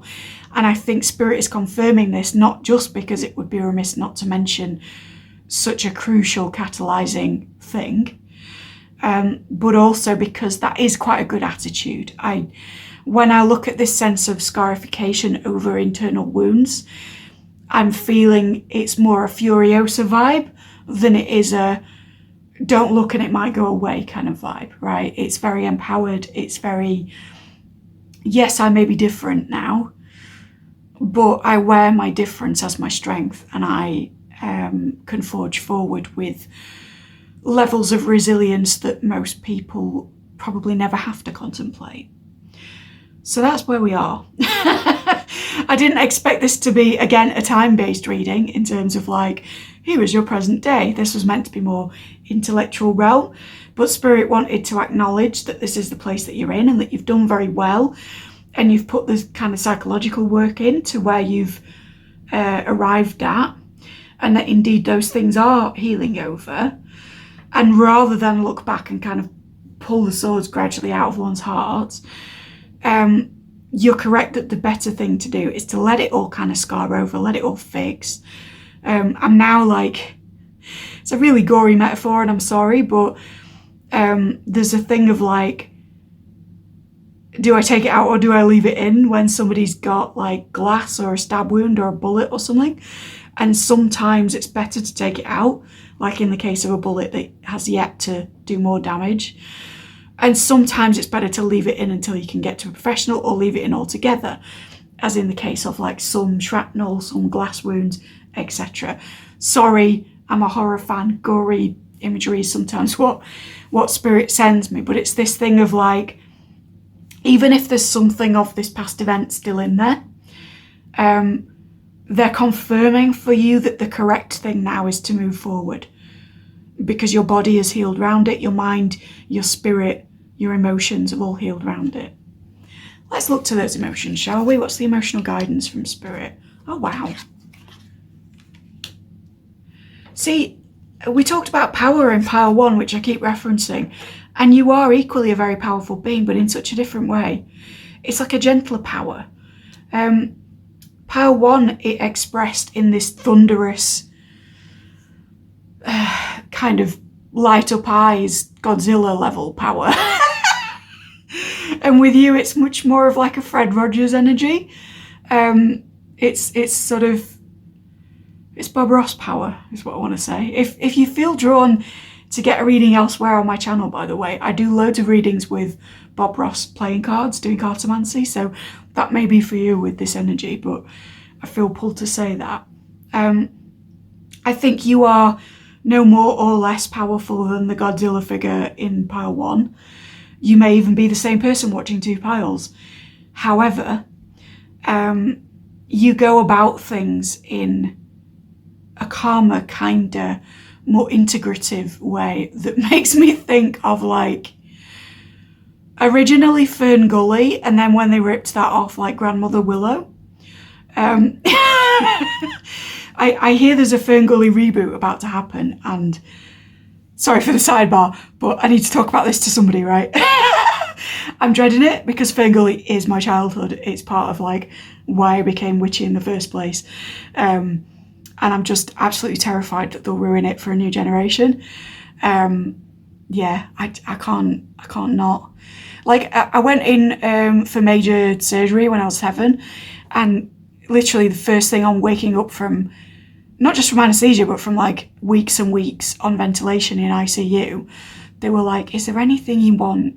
And I said 2 things, my dude. I said, I want Frutella, which is a sweet you get here in the UK, and I really want to watch Fern and Gully. And this is in the days where you had to like wheel a portable television in with a VCR attached onto the ward. And bless them, I'd been through a lot, and the nurses wheeled me in this TV, and I got to watch a VHS of Fern Gully, and I don't think I've ever been happier in all my days. It was the relief of knowing I had the access to it again. I'd been in and out of consciousness, and I was clearly in pain and all this, but my first croakings was like Fern Gully. If you've never seen Fern Gully or you don't know what it is, firstly, you haven't lived, and secondly, I'm so sorry. It's a kid's cartoon about fairies being in alignment with nature in a rainforest, which is, you know, it's just right up my street, isn't it? But anyway, sorry, I'll get on with your reading now. Maybe that has relevance somehow. Let me know in the comments if it does, or if you just think I'm crazy, put a fairy emoji in the comments, and I'd appreciate your honest evaluation of my level of health. Anyway, so emotionally, with your big Fern Gully energy, the first thing I want to say is that you have used your emotions for other people or for the environment already in a very transformative way. This is something I was encouraging people to do in previous piles, and I feel like you're already on the path of that work to a greater extent. You may be somebody who is, it's not really a politically correct term, but the term back in my day, which is a long time ago, was eco-warrior. Like, you might be somebody who defends the environment, or I'm hearing defends Indigenous culture in a way that is transformational, and you use your emotions about what's happening in those places and to those peoples and animals, and indeed plants, to fuel that work. And Spirit is acknowledging that that is fantastic and that they are very proud of you. And I'm getting a bit emotional as I say it, so they really are. Particularly one loved one, which may hit for some of you, may not, but that's coming through as a wow. It's quite strong. And then again with the middle card, like this is the 3 of Wands, so you're kind of good at planning, traveling, working magically further afield. For some of you, I'm getting you are adepts. For others of you, you're not really at that stage yet, but you're definitely dispersing the fruits of your spirituality, right? It's very be fruitful and multiply, which may tie in with lemongrass, because I see that as a fertility oil as well. But it's kind of in the broader sense of multiplying ideas, multiplying healing modalities, multiplying spiritual wisdoms, you know, even if your day job has nothing to do with this world. I feel like you're a person that others can come to for sage advice, and that Spirit is acknowledging that and saying that you give these observations or this calm, healing, stable energy far and wide, and they're really appreciative of that, and so are the people and or creatures in your world. So this is all like, so far we have more confirmation than direction, and I apologise for that, but hopefully we will get into more like future stuff. But this is really like a pat on the back to say you're doing very well in those realms. It's not so much like we need to give you this new information. even if you feel a bit impatient at the moment, it's like, keep going. The only sort of accent on it that might be slightly different to what you've experienced, or might just be a further confirmation that you need, is this Queen of Wands at the end telling me that you need to operate from a basis of what is pleasurable as well as what is emotionally charged. So if you are a witch and you use your emotions in your spell work to positively benefit the environment, community, etc., then that's all well and good, but there is a want for a spiritual focus to be more on the positive end of the emotional spectrum than, I feel angry, so I'm going to put this anger energy into a safe vessel, transform it and send it back out as healing, or whatever you do. If you're not witchy, like, you know, many people on this channel from very different backgrounds, this is more of like a follow your bliss type thing with your spirituality. This is saying to look for where you are and who you're with when you're feeling really good and positive and empowered, but also to look within spirituality. If you're kind of aiming for a new direction, or you're wanting to try a new technique or learn under a new mentor or something like that, your best bet is actually going to be less to do with where you came from in this sense and that sense, and more to do with where your pleasure lies. And I mean that in like a really like minutia way, right? Because this is very macrocosm, and I feel this card for you is more microcosm. So this isn't just I feel joyful when I do Reiki for other people or something. This is also like I'm going through a magazine of things that I might want to do, and this particular picture of a table with an apple on it makes me feel in a positive way, so I'm going to read the article attached to that, and that's my next sign. Or I'm looking for a mentor, and in the same week that I'm looking, I'm noticing that someone interviewed on a podcast I enjoy has a voice that really grates on me.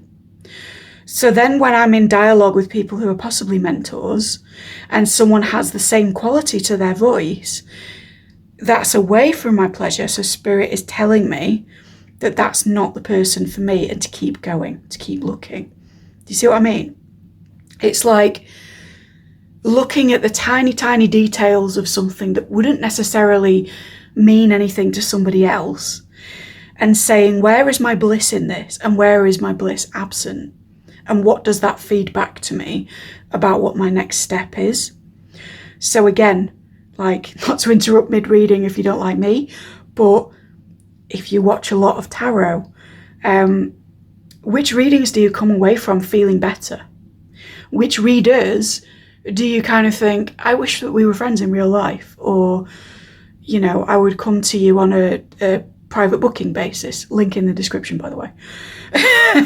It's kind of, I feel like tarot is a very addictive thing, particularly once you're either on a spiritual paradigm journey, or if you're in like a sacred connection kind of dynamic, and it's difficult to navigate under consensus paradigms about how relationships work.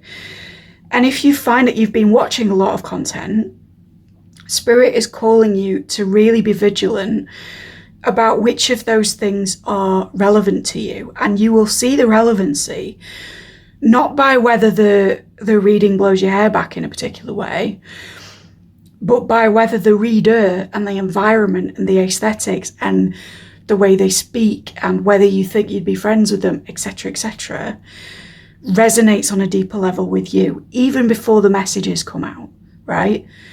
And if that's not me, maybe that was the point at which you were, you know, meant to hear until, and then you sort of go on your way, and the rest of this is for someone else.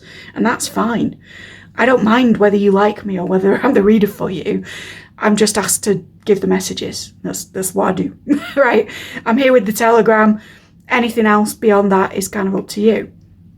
But I do feel, particularly in places like YouTube, there's like a persuasive element to readings where there's a pressure, and I've given it already in this reading, but to sign up for the whole shebang, right? To if you like this, you have to be subscribed. You have to watch each time I post. You have to click like, even if you don't want your likes to be visible, you know, all that kind of stuff. It's like, if you sign up for this one aspect of this thing, you have to sign up for the whole thing.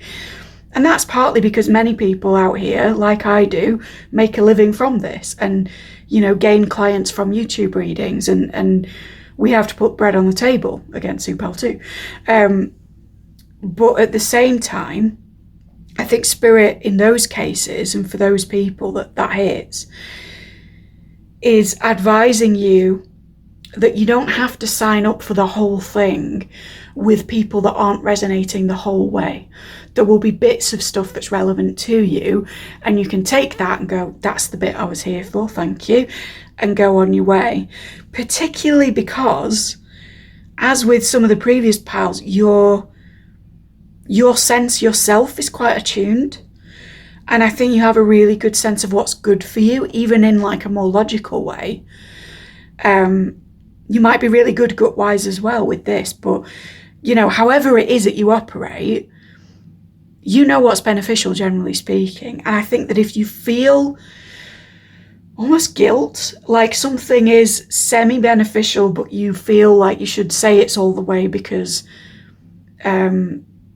someone's putting their energy out there or whatever, this is advising you, like, just take what's for you, man. Just say thank you to the extent that it feels fitting, but you don't have to book in private. You don't have to sign up for someone. You don't have to subscribe.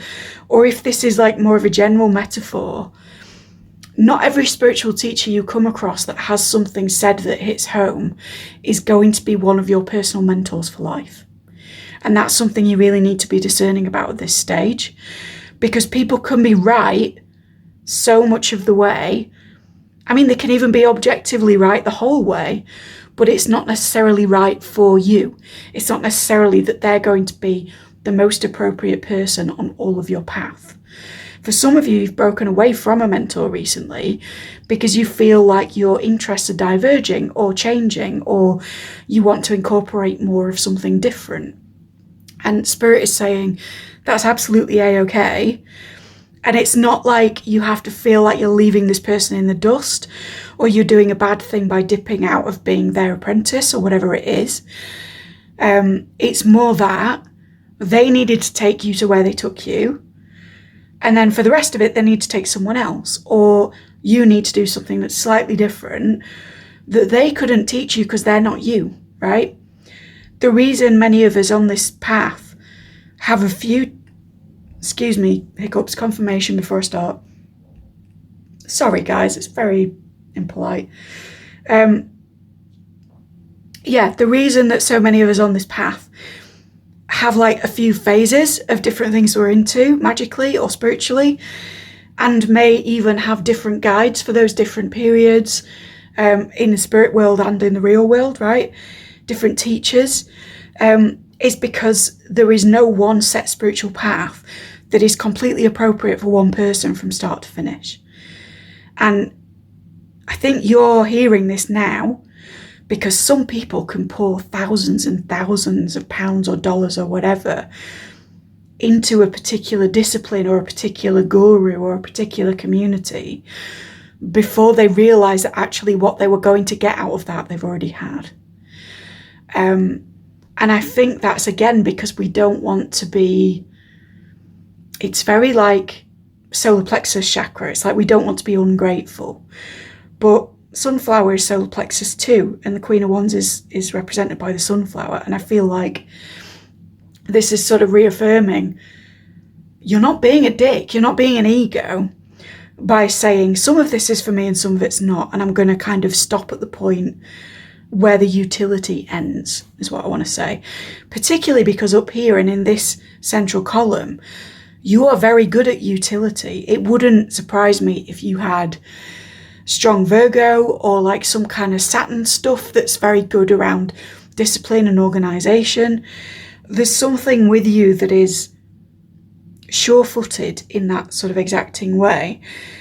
And I think it's almost like you're coming to this reading because you're not sure you can translate that to the next spiritual step, when part of what is required at this stage emotionally is to detach from something which has reached its destined end, or some kind of information which is less suitable for you. So again, if you're watching a lot of tarot, firstly, I would say try and reduce that if you can, because your own skills will grow the less you watch, and I'm as guilty as anyone, but, you know, don't become dependent on it as a modality, particularly when other people are reading for you. But also I would say, like, just because you subscribe to a channel that saw you through a particular period where everything hit exactly on it, it doesn't mean that that reader will always be hyper relevant to everything you're experiencing. Or indeed within a reading, it doesn't mean that everything is destined for you, particularly on a platform where readings are general and where, you know, thousands of people eventually watch them. If you want to assist me in that, by the way, do hit like. I don't want to activate any further guilt or pressure, having just sort of gone on a rant about that, but, you know, help a girl out if you're enjoying it. If you're not, cool, fine. Okay, so you're doing well, proud of you, right? Big Ferngully energy, but also be discerning as to what is for you in terms of guidance from the external. Something I want to add before I go to the next place is, as well as like following your bliss, for some of you, not all of you, and you'll know if this is you because you'll kind of have like head at the floor, like, yeah, maybe I should feeling.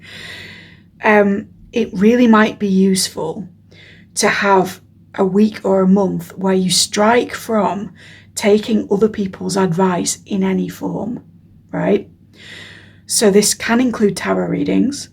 It also includes self-help, vloggers, podcasters, books.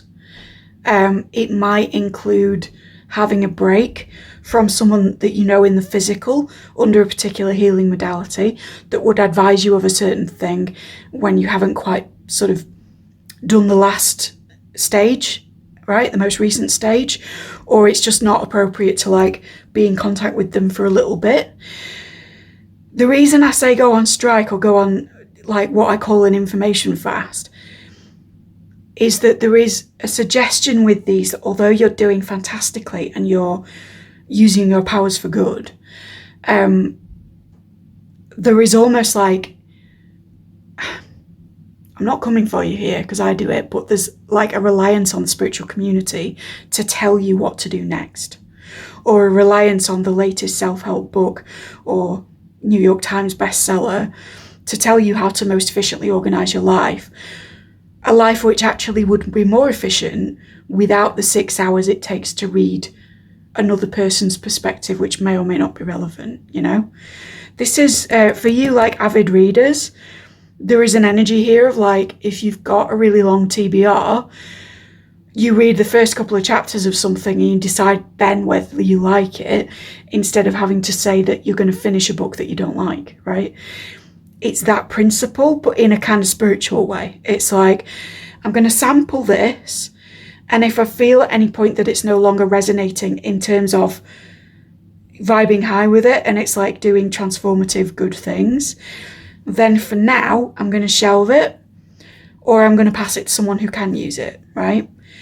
And that's not to say that like we're all immune to this egoic trap of, I want to do this, therefore I'll do it, and I'll never look at any shadow work and blah, blah, blah.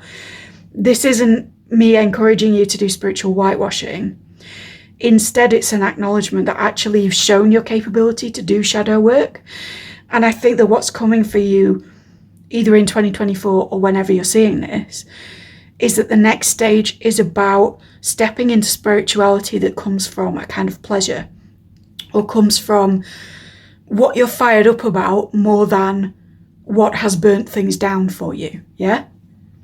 Which brings me to the fire. I was wondering which element to do next. So we've got a Queen of Cups in reverse, a Death in reverse, that's interesting, and a Three of Cups in reverse. Again, Three of Cups in some form has come up in every pile. If you've watched all three, bless you, thank you. And that may be appropriate action for some. Okay, not all.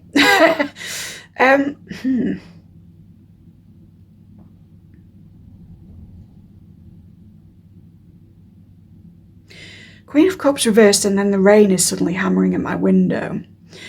And the image I'm getting is of Bastian in the Neverending Story, when he's reading the book in the school attic, having locked himself in.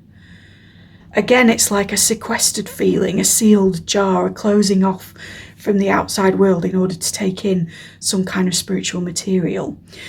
So there is firstly a message that if there is a female author, because Queen of Cups, or a feminine identified author, that you think you may resonate with, but you haven't started that book, or you've like read a bit of it and not finished it, now is the time to sequester yourself and take it in properly, right? I'm hearing, this came up in a reading for me recently by, I don't know what she called. I'll link the reader if I remember down below, she's very good. But she recommended Teresa of Avalon to me, and it was exactly what I needed. Not at all my paradigm, but the book was like, oh yeah, I get it now. So for some of you, that's another recommendation that's coming up. I'm not sure why, or it might be confirmation. Also Caroline Mace, whose archetypes I use on this channel, archetype cards, sorry, I use. That's coming out because that's who I associate most strongly with Teresa of Avalon as well. All right, beyond that, this is about spirit and influence and that sort of creative stuff, so that is relevant, but I don't feel it's the main message, so let's try. And why are you burning and the others are not? Bear with me for a sec, guys, there's something coming through here.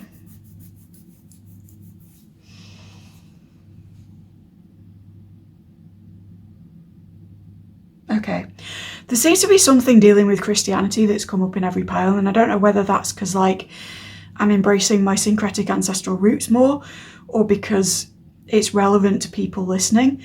If Christianity makes you want to cough and spit, just take this as an analogy. But I was getting burning, and then I was getting this symbol here in the card often being associated with Holy Communion. And what came out of that was like somebody in something like a Holy Communion setting burning with the rage at the idea that they would need an intermediary in order to transubstantiate the divine. What does that mean in normal speak? I feel that whatever your background is, there may be a sense that Spirit is acknowledging that you felt a certain amount of anger around the suggestion that you needed a spiritual go-between in the past, or that only certain kinds of people can connect you up to divinity or divine ideas, or that there needed to be any kind of intermediary force. You may indeed be somebody who's watching a tarot reading because you don't see the utility in tarot, right? Because it's like, if you're receiving these messages, they should just come through without the cards, but I'm curious. And I'm sort of semi with you on that, in that what I made sure that is true of my channel, whether or not it's sort of evident, is that I can read through anything, including just being sat in London staring in space and then stuff comes up and I'm like, oh, I just didn't read it. Sorry about that, guys. I had an alarm then. So again, like, alarm is... firstly, it's unintended on this particular phone, and it's another time reference, right? Because I went over time. But it's also like another kind of burning, emergency, you know, Danger Robinson family kind of stuff coming off this card. As I was saying, you can read with anything, and you can read just by staring in space and then going, oh, all the information that I got just there from my immediate environment was actually a reading. And you can do that sat at home if nothing's happening. It's doable, right?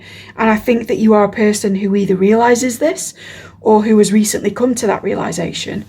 So you might be someone who's wanting to expand divination wise, and that's, you know, encouraged.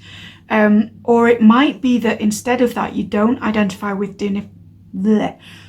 divination yourself, but you have been in some kind of religious setting or something like that, where it's been suggested that your way to access universal consciousness, shall we say, or God, or, you know, whatever you want to call it, needs to be through some kind of third party.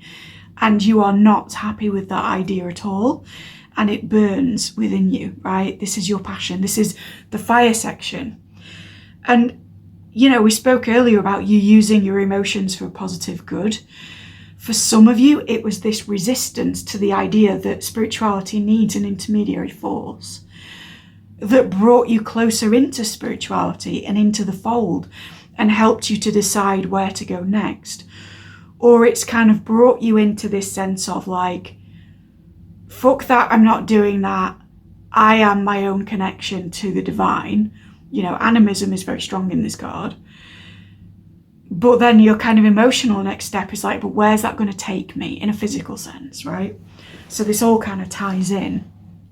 Then we've got Death reversed and Three of Cups reversed, which I think is like resisting and ending in community. And again, this refers to previous piles, where somebody else's idea of what it is that you should be doing or believing was not in alignment with you. And rather than having the capacity to agree to disagree, this person or people kind of made you choose, is what I want to say. It's slightly different to pile 1 because this wasn't, or pile 2, whichever it was, this wasn't a rejection of you in that sort of ostracizing Five of Pentacles way. It was instead somebody taking the tack of, but we've been friends for X many years, or we have this relationship or whatever. You couldn't possibly think that your new notion, excuse me, confirmation, that everything is so connected could outweigh the strength of our bond, right? And your response, at least for a while, was, yeah, no, you're right, yeah.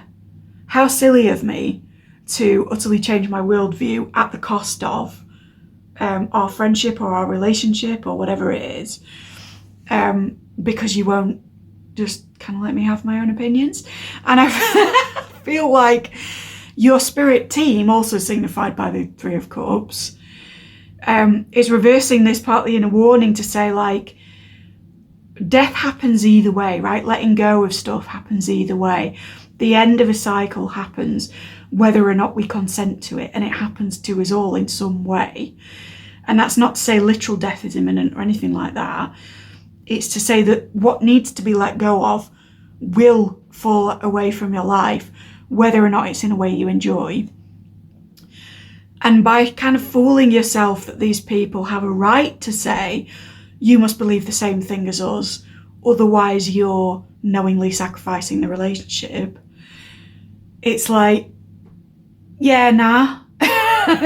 I'm allowed to believe what I believe. And in, you know, the counter argument that I would give at this stage in my life to this, you know, because I'm 36 and I don't really give a fuck anymore, is if our friendship or relationship was that important to you, couldn't you overlook us having slightly different opinions on something? Because it's more fucked to me, sorry for the language, it's more fucked to me that, like, somebody would say to you, how dare you come at me with this thing that I didn't agree with? Surely our friendship is more important than that. As opposed to, oh, I see we have some differences in belief, but our friendship is more important than that.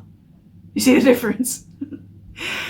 So what's being advised by your spirit team, your fire section, your fire gang, if you like, is maybe turn that death in the upright. And if there is a person, people, or a community that you need to not even let go of, but just have hard boundaries with around your beliefs, this is the time to do it now when you're seeing this, right? Not least because the thing that is going to be most spiritually beneficial to all parties concerned, and therefore the welfare of all parties, including these, is honesty and transparency. And if you have to kind of hide or downplay who you are in order to kind of placate a group, I don't think they're the group for you, my dude. And equally, if somebody is prepared to say, it's me or blah, blah, blah, for something that you are very clearly passionate about and are using for good in the world, I know what I'd choose. I'm lucky in a way that like nobody truly important to me has ever made me choose so far. I sense an upcoming tension with that romantically, but I don't think that my person would actually make me choose anyway. But I've never had the experience of somebody saying it's spirituality or me, and particularly trying to sort of gaslight that they're from a place of compassion with that, because I don't think you can be if you're making those kinds of demands, right? But I can tell you now that if I did have that experience, what I would say is, oh, I choose spirituality then. No contest, because spirituality has never asked me to drop my beliefs for it. You know what I mean? It's never required of me that I prove the friendship or the familial bond or the relationship. So just keep a weather eye on that, yeah? I think you'll be supported in this by your guides and whatever you work with. But I also think it might leave you in an impassioned place. This section is very martial, so it might be that you find yourself easy to anger as this sort of goes on. And I know there's some interesting Mars-Jupiter stuff happening later in this year for those who are following along with Space Weather at Home. So if you're seeing this live, like that might come up, and you need to be sure that your expansion and your capacity for explosiveness don't interact too strongly. I don't think you're an explosive person. I think actually this will be pretty easy for you because of all this vibe down here and this. But I think if there's anything that could rile you up, especially considering that you're coming from this almost like Hierophant reverse equivalent background of, I'm sorry, what? You want to be my go-between between me and God who already flows through me? What also will anger you is somebody else saying, it's the thing that flows through you like the Force, or it's me, bro. Which you may approach, as I would, with utter incredulousness. Right, let's go over to your more practical circumstances, shall we? Okay, Six of Wands reversed. Don't panic, it's fine. Two of Pentacles. Again, we've seen that before in other piles. And Nine of Pentacles. What a nice one to end on. I love the Nine of Pence. She's truly, speaking to this survivalist energy that you've mastered up here. My equivalency is this, of like getting my solo abundance up and getting like in a truly solitary happy place in order to reconnect with nature and then live my life, you know? It's like recovery card for me personally. I know it's not in the deck meaning that, but I just like ending on it because it feels like it carries with it, in my readings, a sense of auspiciousness. So know that that's for you, right? Okay, so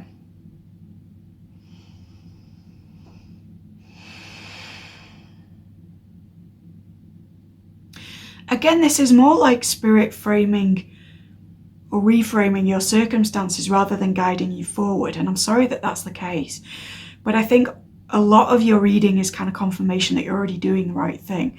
Aside from maybe here and here, where there's slight tweaks, I think you're performing well in your spiritual appraisal, right? It's you're moving in the right directions. And I think even those that aren't clear to you in terms of specific steps or, next things to work with, it's like, but you're gonna know because you're following yourself and you're gonna know what's not for you, right? So that might be why, but I feel like the message for you guys is just, hey, you're doing well. So this will pretty much confirm that. And I'm sorry it's not more specific. You can book with me if you want another spiritual reading that gets into techniques, deities, all that kind of stuff if you want it, right? That's not a cop-out. The other two piles have spoken more about that stuff. It's just yours hasn't for a reason, I think. There is a suggestion here that you don't see your material life as being as successful or abundant as your spiritual life and your psychological development. You may sort of position yourself quite rightly as being very resilient and very well thought out, and you may agree with everything I've said about being organisational and a kind of advocate for others and for the environment, and being very good about how other people feel about what you're doing, etc. But again, like, might resonate with Pal too, because there's a sense that like your day-to-day life is not leaving you in a place where you're like, and this is the demonstration that I'm a spiritual worker, or this is the perfect home that demonstrates that I'm a witch and I'm very successful. It may instead feel a bit like chaos, or a bit like the successes that you have had have been the sorts of things that you have to keep in a sealed jar, and you haven't really had your victory parade, right? And I think a lot of that is to do with juggling disparate things and kind of mastering your emotions with this wave here, underneath the veneer of doing completely other things. For many of you, because this guy looks a bit jestery to me, even though he's not the fool, you might have an outer persona that is very playful, very kind of making light of things, even if your internal landscape experientially has been quite the opposite. And I think that part of what you juggle is keeping up that front. Now, it's not that I think it's a mask, as with, again, previous piles. I think it's very genuine with you that you are somebody who thinks in a humorous way and might come across in a sort of party animal style, or just as like the jovial member in a particular group or community, or as a light-hearted person even. But I think that in some way you are burdened by what you feel is a responsibility to maintain this, even if you're having a shit day, or even if occasionally you feel like, well, I have been through all this and I have processed it, but who's here at the end of it to congratulate me? Or like, what is my material reward for the spiritual works done? I know that's not why we do them, and I'm not accusing you of being spiritually transactional either. But sometimes, even if you don't operate transactionally at all, if you've been through a lot, you can sort of expect that sooner or later the universe will give you back, if not what you've asked for, then at least signs that things are on the up and up, right? And I'm not sure that you've had those things fed back to you in quite the way that you see other people having them, which again links to both piles, because we had one who felt quite ostracised socially and another who felt like they'd asked for a specific wish and God had left them in the cold, you know? I don't think it's necessarily as extreme as either of those things either. But I think you're constantly juggling between like the persona that you are, which is true, but also the emotional stuff that you juggle, and the fact that you may not feel materially successful, which makes you feel less of a spiritual success. But what's coming through from spirit, and in this sort of eventual, thing that I semi-spoiled earlier, is that by ending on the 9 of Pentacles, you're demonstrating that you are abundant, you are successful. I think the difference is that your particular way of being spiritually successful was forged on your own. I'm getting like blacksmith imagery with that, like literally forged, like making tools. So you might be someone who makes spiritual apparatus or whatever. Hit me up down below if you are. That sounds rad. Feel free to drop an Etsy link in the comments or whatever. But there's this thing of, you're very much a self-made man, woman or other, right? Your journey has been, maybe in communication with this bird and the lady of like spirit or animals or something like that you're in a daily dialogue with. But the struggle of it has been solo, even if you felt spiritually supported. And I think that part of that is because you haven't always been able to reveal your beliefs, which again is a theme through these piles. But what I want to say is that because it's not community validated, I think you're undervaluing your progress to this point. And I think that you only need to go back to the beginning of the reading into all of this to realise how far you have come. And that's not to say I want to force you into self-reflection mode, because I understand why you don't want to go there, and it's cool. And in this one example, I advocate for dissociate and move on, right? And I don't normally say that, but there needs to be a recognition of like how well you've done here. And maybe that's why so much of this reading is confirmation and just like, hey, good job, sport, on the part of the universe. Sorry, I don't mean to sound patronising when I call you sport. It's a loving thing. Yeah, I feel like it's like most of this is a Agent Cooper thumbs up and then we move on, right? And that may not be what you came here for. You may have been hoping for more specific instruction and more detail. And I think that's because you are so vigilant with your personal practice, with your character, with what you're responsible for in your outer and inner environments. And that is itself the reason why Spirit are so pleased with you. And they wanted to express that and used me. Knight of Wands as like an overall ending / advice is just charge forward, mate. You're doing really well here.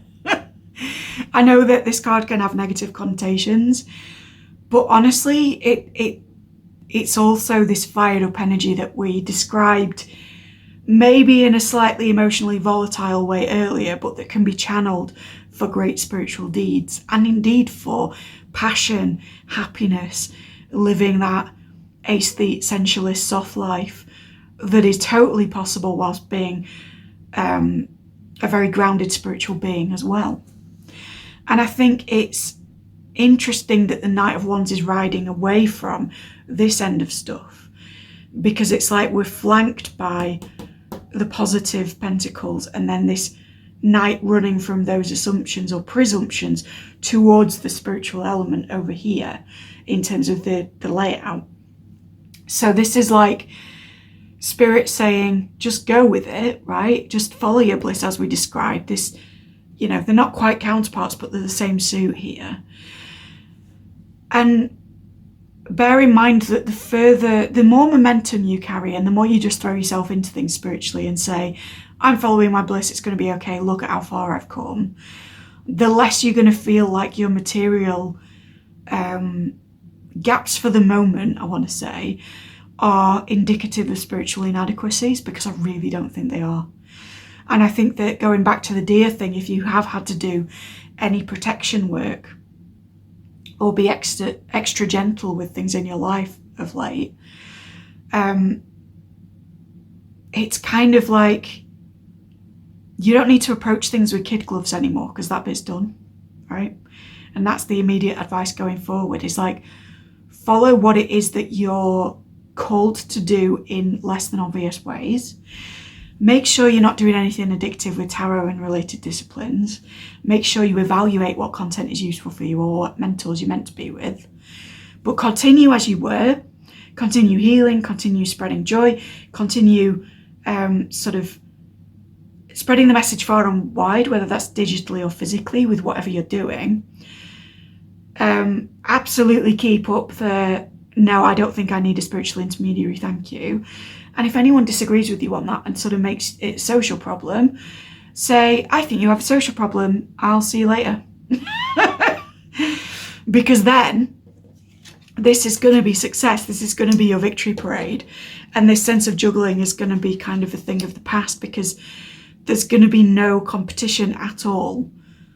If there was even any left between your true will, in the sort of thelemic sense, and your personal integrity, right? There is no fight.